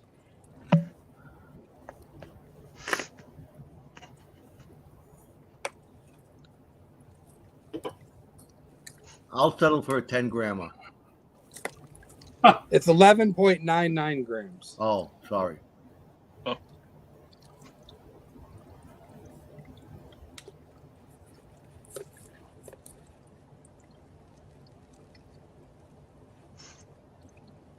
Does that magnet actually move the magnetics in the pan? imagine. Oh yeah. You know, there's that Dragon many photos. magnetics in there, and look at that. Oh, You just- wow. You just poured half your gold out into the whatever pond you're there with. But this is what I'm straining the giant rocks out of. Oh, okay.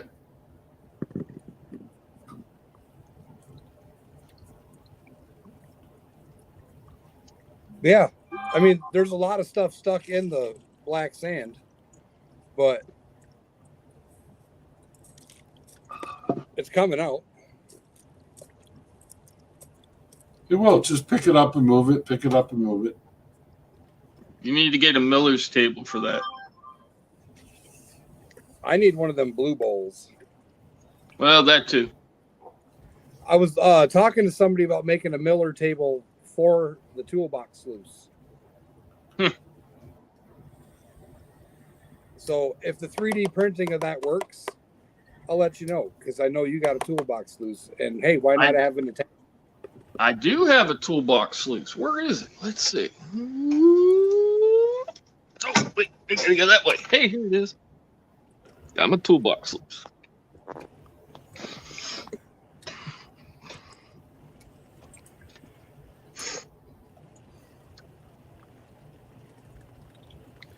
And I tell you what, I love it. It's awesome, isn't it? Oh yeah.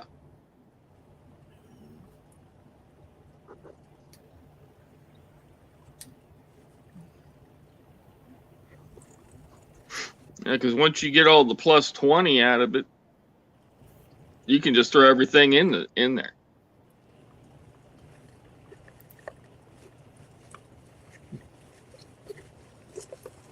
Or plus 4. Well, no, plus 40.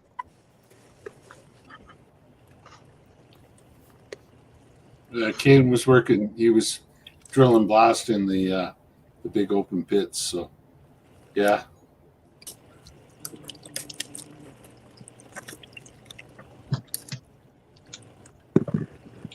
Yeah, I've worked with a lot of Aussies. Kane, I've got open invitations to come down and hang with them and go shoot pigs on their ranches. But that's the one.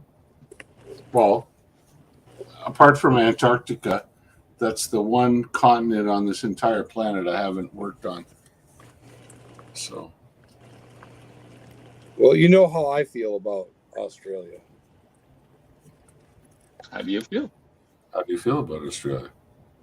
Everything there is designed to kill you or eat you. Wow.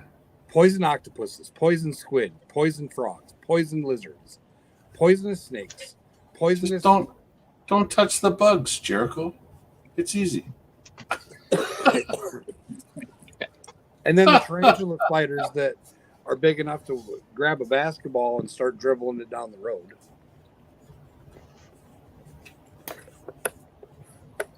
I'd rather work in the outback of Australia than the fucking jungle, man. I mean, I've worked in the Congo, I've worked in the Amazon, and I hate the goddamn jungle. I absolutely hate working there. Just there's something behind every leaf. Every tree's got spikes on it. You know, there's something behind every leaf that's gonna bite you or suck your blood or sting you or whatever. And I'd rather Dude, be. that sounds like Australia. When I was in the Gobi, in the Gobi Desert in Mongolia, it was beautiful. There's vipers in the Gobi Desert, but you can see them, you know, and just stay away from them. It's that easy. You know, there's camel spiders that jump in your boots, and you just shake them out in the morning, and away they go. But yeah, no, I'd rather be in the hot and dry any day before the hot and wet.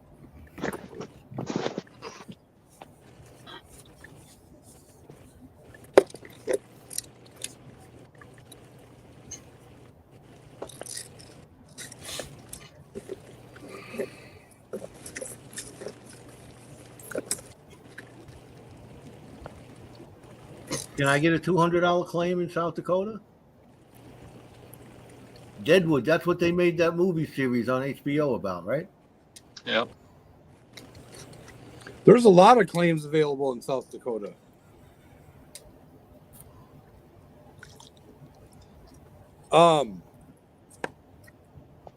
Over by Rattlesnake Randy, they have they call it the Lost Dutchman, but obviously it's not because that one's lost. But that one's up for sale. In the Dakotas, huh? In the Black Hills, yep.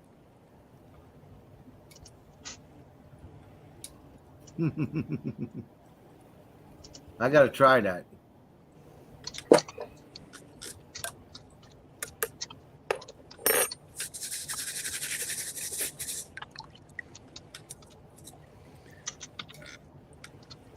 Well, I got to drop off the live.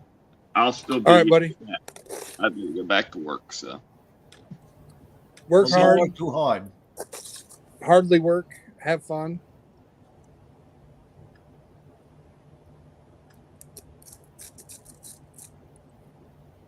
What's this? Your oversize. Yep.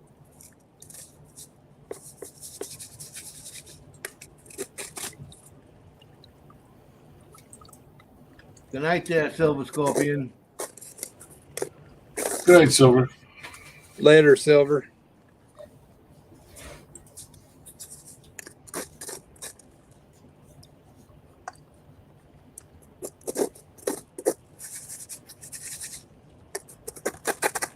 Oh, I got a new subscriber. 104.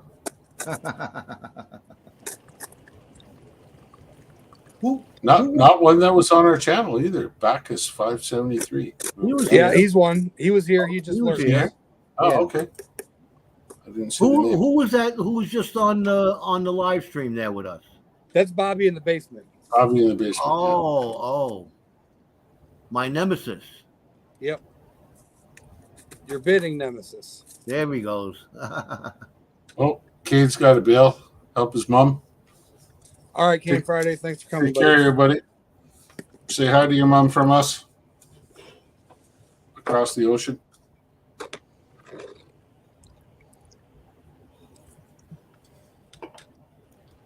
Is that 406's stuff you're running now? Yep. There he is there, Rock Butcher. Good night, Bacchus 573. Later, Bacchus.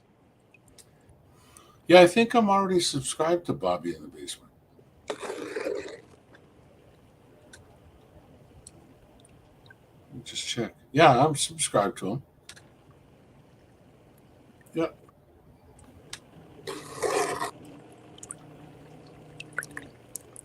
The camera's not focused on the sluice box there, Jericho.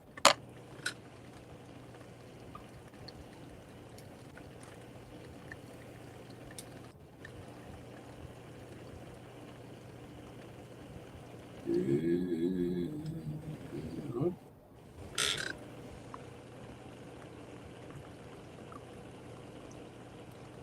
If you see your fingers.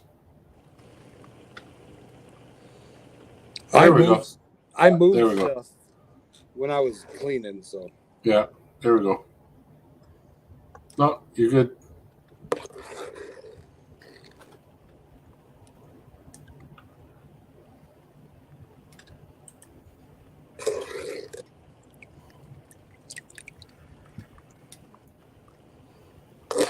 Yeah, I've been hearing stories lately about people getting knocked off. Bayou Gold Guy sent me a message saying that he thought he was coming over to my channel to see what happened to me. He thought I got knocked off the planet or something. And he found out he got unsubscribed. Yeah, that happened to me 3 weeks ago, 4 weeks ago, maybe with Charlie. Hey, you guys prospecting? Yeah. It was like all of a sudden I stopped receiving notices, and I was used to him every week. Like he always has his thing, and I didn't get any notification or anything. And so I went looking for it, and I missed it. And I went and looked, and yeah, I was unsubscribed. Like, Yeah, YouTube does that randomly. it was bizarre. Probably just to keep you on point, you know? I Makes don't know. if you want to watch them, then you're going to search them again and watch them. Yeah.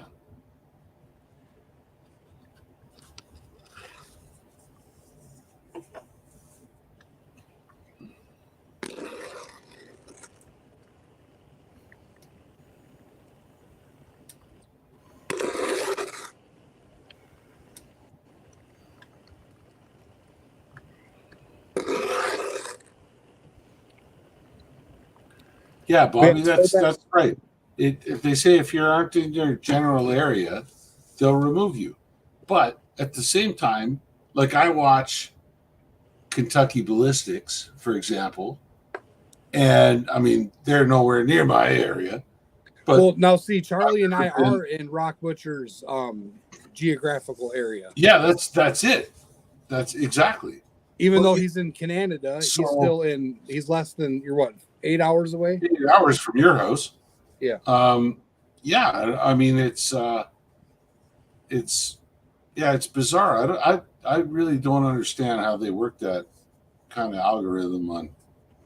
Yeah, because none of the people that I watch are anywhere near me. You know, the closest might be Dan upstate New York, but I got people people out in California, Oregon, Washington, clear across the country. Because like I watch, like with Charlie, I watch his videos religiously. Hell, he hosts me, like I'm there online with him while he's doing his live streams. Yeah. And then just all of a sudden, bing, like unsubscribed. How the fuck does that work? I don't know. Anyway, just something you got to kind of stay on top of, I suppose. You know, every time I go check my channel out, I look at the subscribers there on the side. You know, there's still a whole bunch of them. I see the little blue dots. I see who's on, who's not, and make sure that they're still there. I don't think I've lost any. No, I don't seem to have lost any on mine, or at least if that's what I'm seeing. I don't know.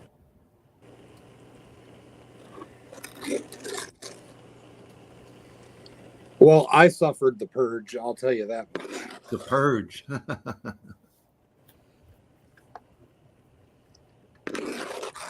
Yeah, because a bunch of people were talking about you hit 100 and then it drops below and then it goes above and then it drops below and it goes above.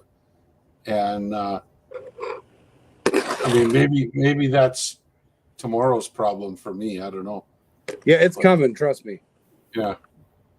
Yeah, that happened to me. But once you sustain over 100, then it doesn't drop them anymore. It's, sometimes when you're out there, I need 6 more till I get to 100, and people sub your channel, but they don't watch a video or they don't like something, or they don't comment or do anything. It might kick them off the next day.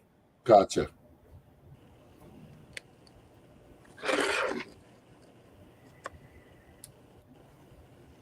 I got to make sure I don't kick this pan of gold on the ground. Hey, Jot, you still out there? I haven't seen a comment from her in a while. She must be feeling all warm and fuzzy after the shower, and it's time for Betty Buys. They may all ran over to Bayou Gold guys. Yeah. We lost 8.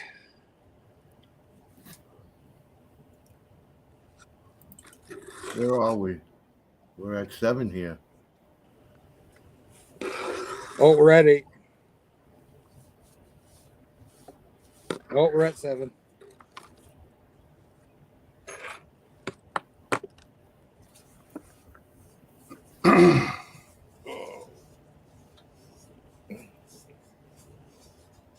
So where you going? You going up to the crater tomorrow?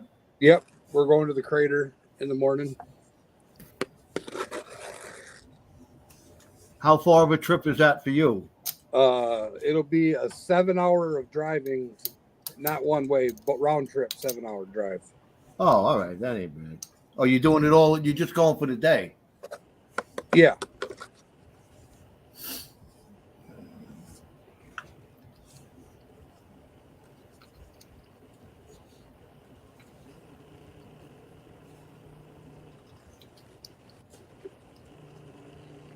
The wife and the oldest boy and I are going. Well, hopefully I can find Charlie. He forgot to send me his GPS coordinates.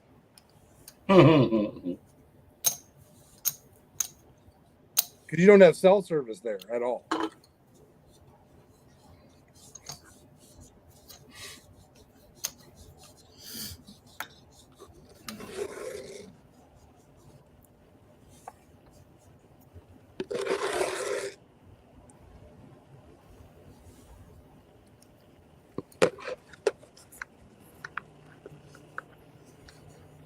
While we're sitting here and Myron Jericho forking all that stuff into his sluice, here I'll show you, Joe, what happens when hard hats. Hard hats time out, right? Like from the date of manufacture, there's a maximum date that you're allowed to wear them underground. You wear that? Okay. You weren't? Okay. So there is I think it's about 5 years. And so from the date of manufacture on the inside of the helmet, right there, as a matter of fact, it tells you this is, the last date that this hard hat's any good. And so I got this hard hat for a job, and then I used it a couple of times, and then it sat on a shelf at my house until it timed out. And so I gave it to my daughters, and this is how it ended up. So it's got all kinds of little sparklies on it. Like I put, that's my initials on the back, and I drew the 2 eyeballs on the back. That's for the back of my head when I'm working underground. But the girls put all the ribbons on it, and that they all wore that around the house, and they thought that was just the coolest thing. Glammed it all up. Yeah. So there you go. Little ice cream stickers and everything else all over it. So too funny. So it's up here on the shelf. They're all too old now to do that, but I'll keep that till the day I die, because they did that when they were 8 years old or 7 years old. So that's a good treat. It's got bling. That's it. So, how is the Mini Hammer been smashing out some more lawns? Oh yeah, he. You wouldn't believe it, man. He was up there with us on that project, and Mom brought the kids up on Friday afternoon, and we spent Saturday together. I mean, I had to go to the bush. I took him to the bush, but Saturday night, my wife put on dinner for the boys. And she did this wicked Korean barbecue pork, and with a potato salad and everything. It was out of this world. Like the guys were just floored, eh? And then Sunday, the lad went back out in the bush with me again, and he says, "Dad," he says, I don't want to go home with Mom and the girls. I want to stay with you, because we stayed until Wednesday. He says, "Can I stay with you until Wednesday?" And I said, "Yeah, why not?" And so the girls went home on Sunday, and Monday, Tuesday, Wednesday, me and the lad, we went out, and I wouldn't let him run the power tools, like the guys were cutting with the rock saw and everything, but he put his safety glasses on, he had his gloves, and he was banging out rock samples and putting them in bags and getting them all lined up. And the young geologists that were there they just took him right under their wing, just like he was a part of the team. It was fun to see. That's And and he really, really enjoyed it. Yeah. So it was good. I explained to him, you got to do this, you got to do that. This is the next step. This is the next step. And he did it. Yeah, he had a great time. So we got a new mini geologist. Absolutely. Totally. A brand new prospector on the way up. So now, is he gonna? Okay, so tell me, what's a hydrogeologist? Is it just a geologist that studies that's a geo that understands groundwater. Water. Okay, because they were talking about having a hydrogeologist come to evaluate this well, and I was wondering. That's a groundwater guy. And they see what minerals are in that groundwater. Is that why? They just understand groundwater flow. Is it there? Is it not? Yeah, I mean, I'm sure they do the mineral thing too, but yeah, that's not an economic geologist role. That's more of an environmental geologist role. I'm an economic guy.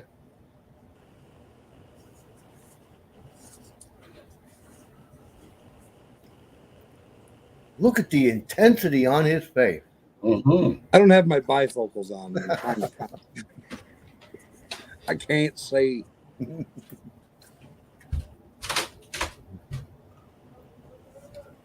Cornelius at work.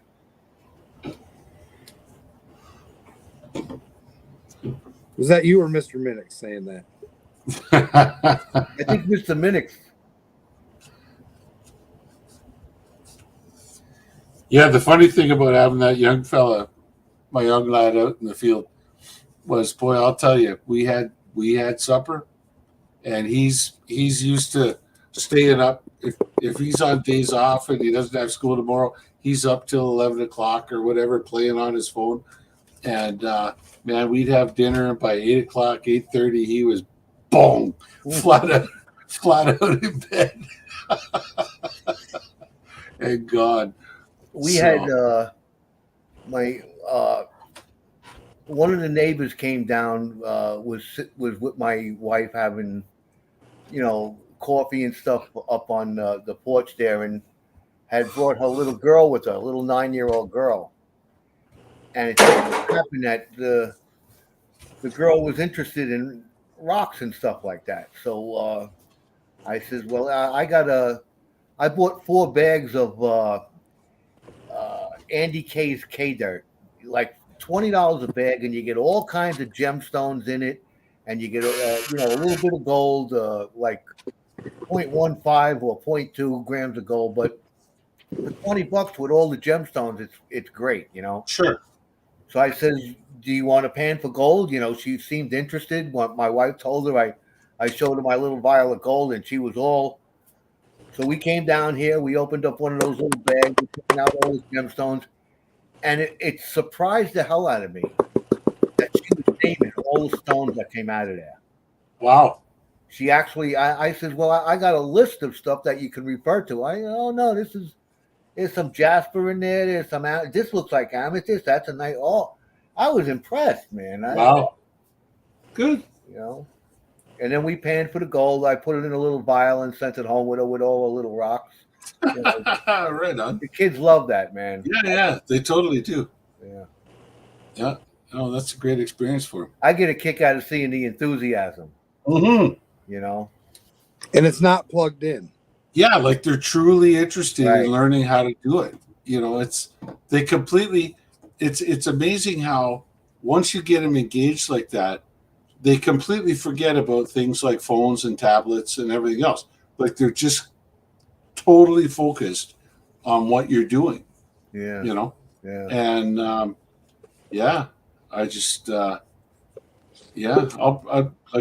was telling my son had a couple of his buddies over tonight, and one of them was saying, hey, sir, can I come with you guys next time you go? And I said, sure, Malcolm, you could, if you want, if your mom says it's okay, I'll take you along, and you two guys share, because we rent these long-term rentals up there, and I got 2 big beds, and I only need one myself. Yeah. So I said, you 2 boys can sleep in the other bed, and yeah, if your mom says it's okay, I'll take you out in the field, and I'll just keep them out of danger. It's not like we're doing anything really that stressful.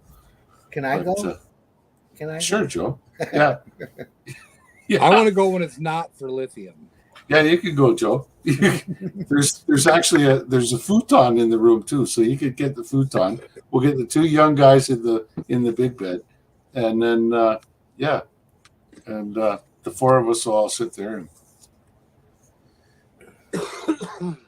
What do I do with this game? Sounds good, man. Sounds good. yeah, it's lithium. It's not gold. Oh, But,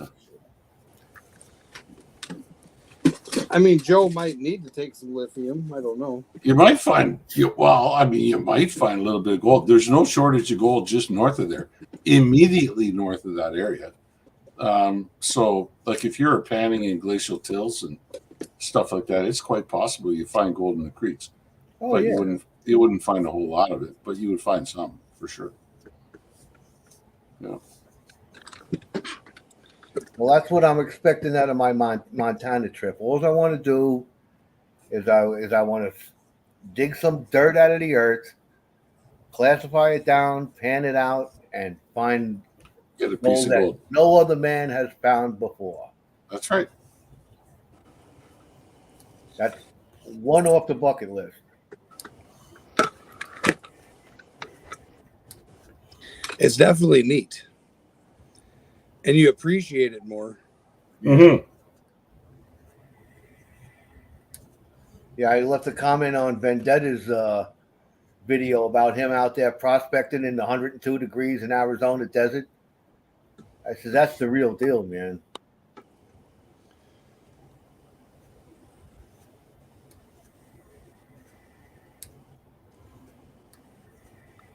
What's it looking like?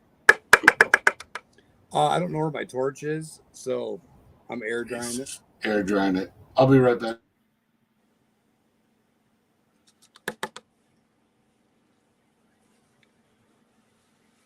Just Be Cool metal detecting popped in while we were shooting the breeze over here. What's up? Just be cool.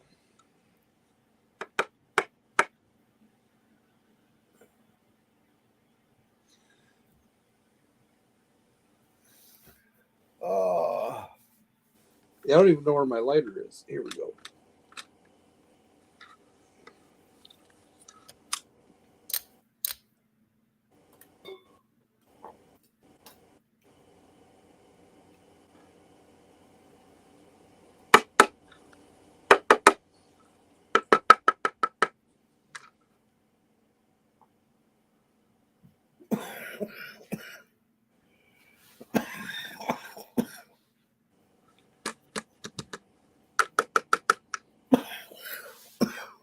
You over there choking, Joe?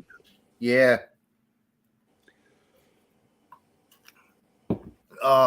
Stuff is harsh.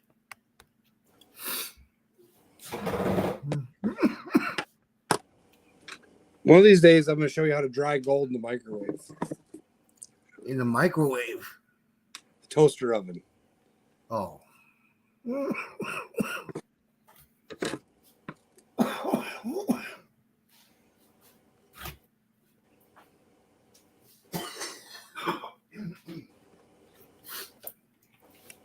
I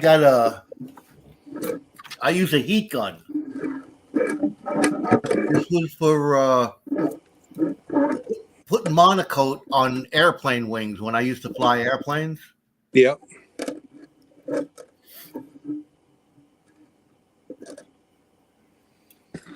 It's not a high volume of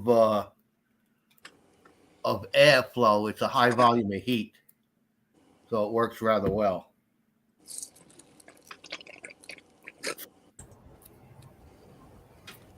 Oh, there is an air adjustment on it. Oh, I see.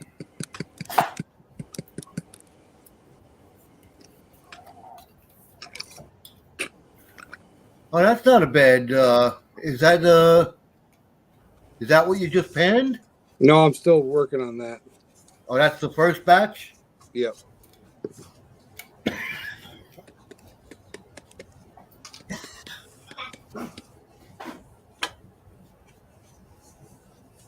Hey, Just Be Cool.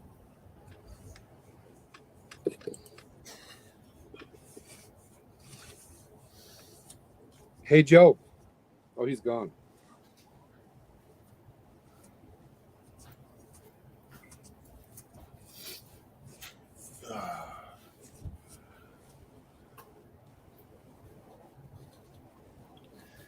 Hey, Joe, have you ever been Dead Horse Bay looking for coins? I wouldn't know where Dead Horse Bay is.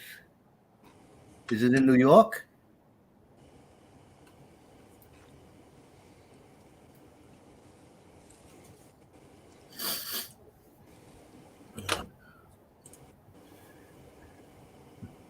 Hey, Bobby, Oh. I'm sorry. I didn't know that was you that was in the on the chat with us. I never seen you before, so I apologize for that. I should have asked you how my coin's doing. 104 subscribers. Here we go. Whereabouts in New York is it? Next to Live Horse Bay. Oh,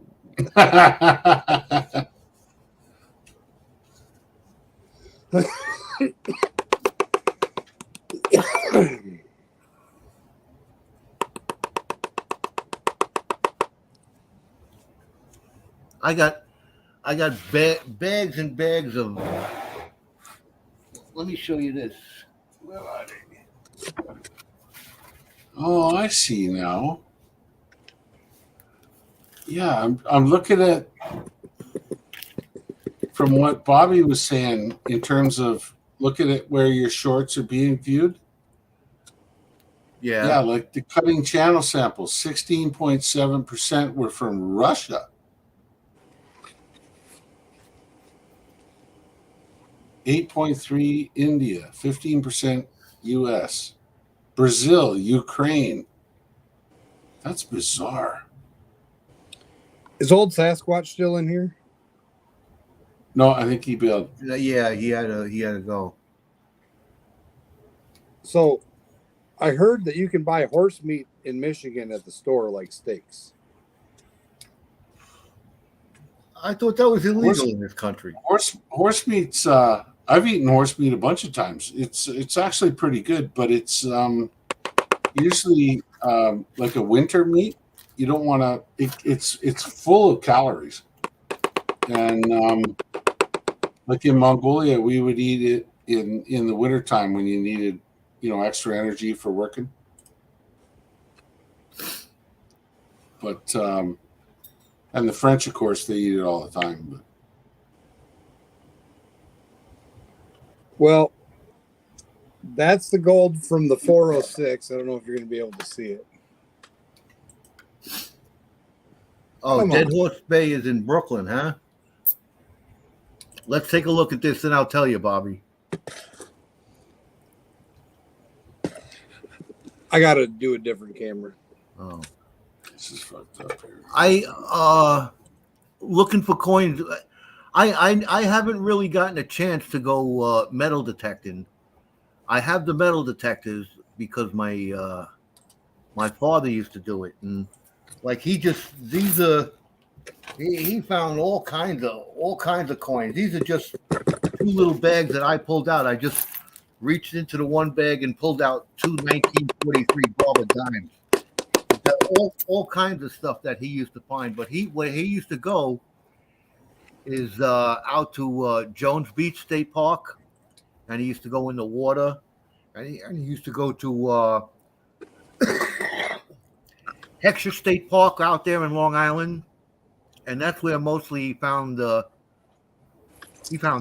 tons of stuff.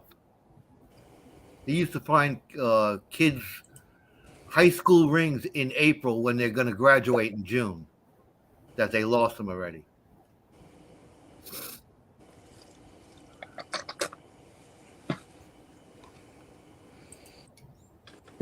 Oh, it's Well, I all guess I from, don't need this camera no more anyways. So here, we'll bring it down.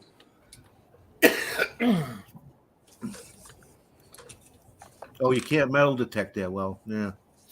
No, but I've never heard of that.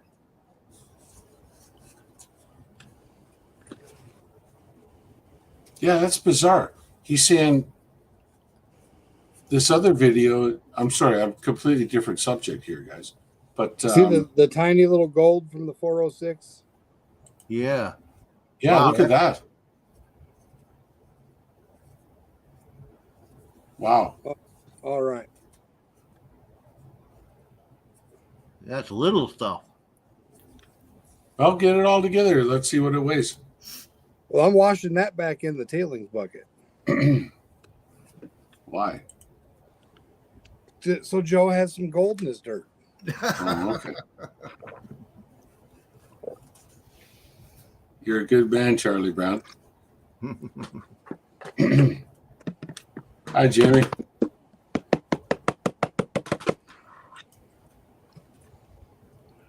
My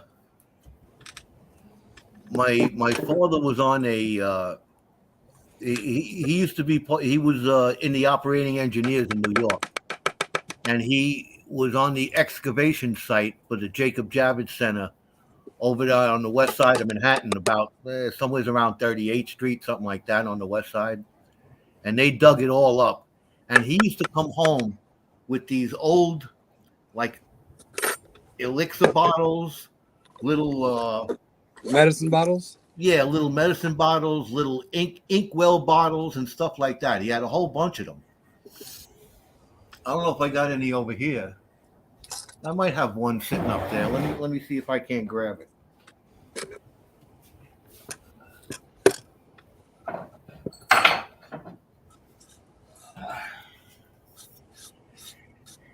Yeah, real. Oh, this even says something on it. But real old bottles like this. It's got something it's written on. Some, I don't know what it says. Oh, yeah. Wow. But it's really, one of those thick old bottles. Mhm. This is almost like ceramic. It's not glass. Yeah, there. It's a ceramic. Yeah, it's a ceramic bottle. Beer used to come in those ginger beer. Yeah. Any ammunition?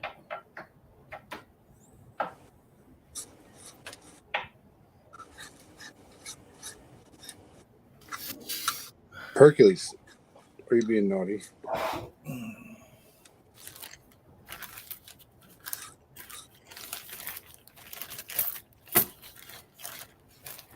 Yeah, I put some of them coins that I got from my father. I put them in the Paydirt bags. I think it was like a set of 43s, a nickel diamond quarter that includes the war nickel, and a set of 45s that included the war nickel. 0.9% silver, not the war nickel, but the dime and the quarter.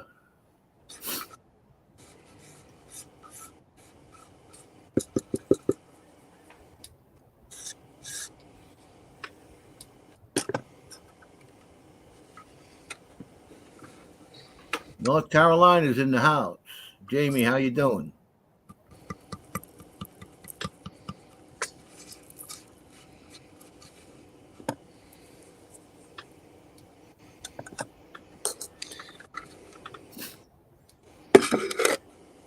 Is that all you're doing there, Rock Butcher? You're at the helm? I'm just kind of hanging out. No, I'm saying you're putting up the. Oh yeah. Yeah, he's trying got control of the. trying to catch guys as they come in. A little Yeah, slow sometimes. Bobby's got it. Yeah, 90 and 40. The war nickel is 40. But people get a kick out of that. I didn't know it until I found out.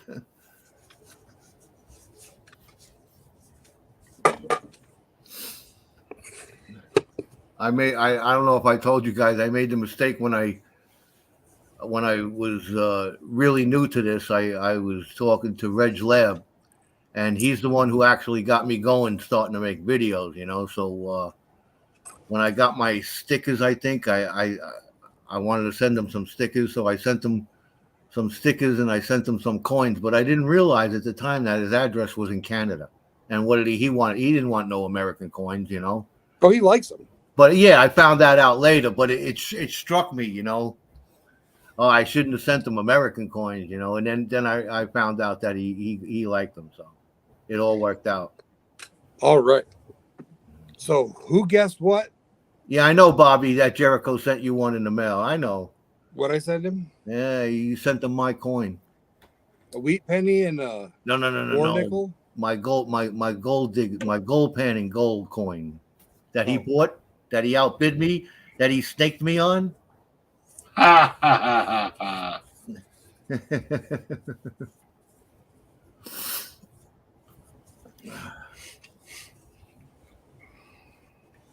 There you go. Ah, Half a grand. 0.446. What did I say? 0.3 something. No, I said 0.444.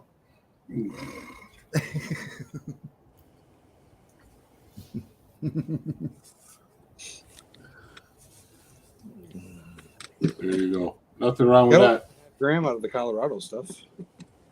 You're welcome. Thank you, honey.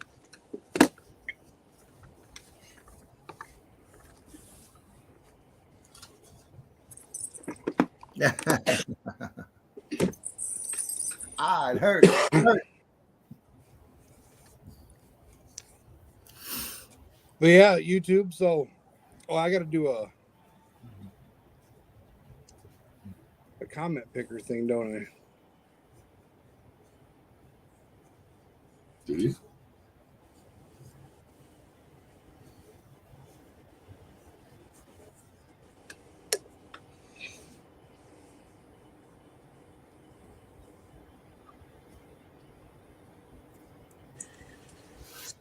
We're gonna have to scoot over there and put Gold Phone in YouTube. I got her. Oh yeah, you want to throw a comment in?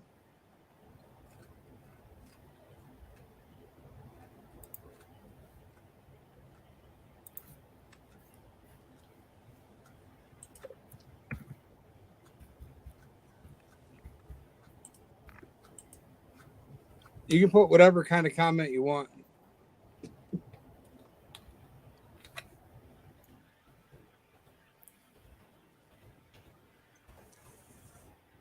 I see Old Eagles in there.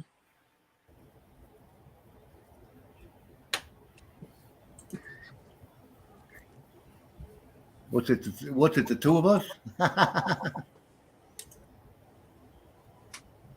Bobby in the I just basement. There you go, Bobby. Now I don't know what you won, but you won something. We didn't figure that part out yet. It's gonna be a surprise, Bobby.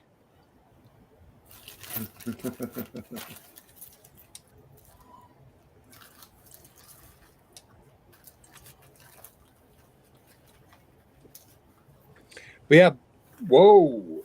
But yeah, Bobby, it's gonna be a surprise. You never know. Thanks everybody for watching, hanging out, sticking around. Right on. And are you sticking in the back room, you two fellers? If I anybody gotta, wants to call in, I gotta pull the pin here when you shut her down here. are you nappy nap time in it? Yeah, I'm still on field time. I'm used to getting up at about 6:30 in the morning, so been waking up early and it's getting late here, so I'm gonna head to bed. Well, I'm concentrating and then I'll be ready. Okay. I don't know what I did with the lid. Thanks everybody for watching. No puff puff though. All right, Bobby. No puff puff. I won't mail you no puff puff. Good night, all. Later, everybody. Peace out. Good night.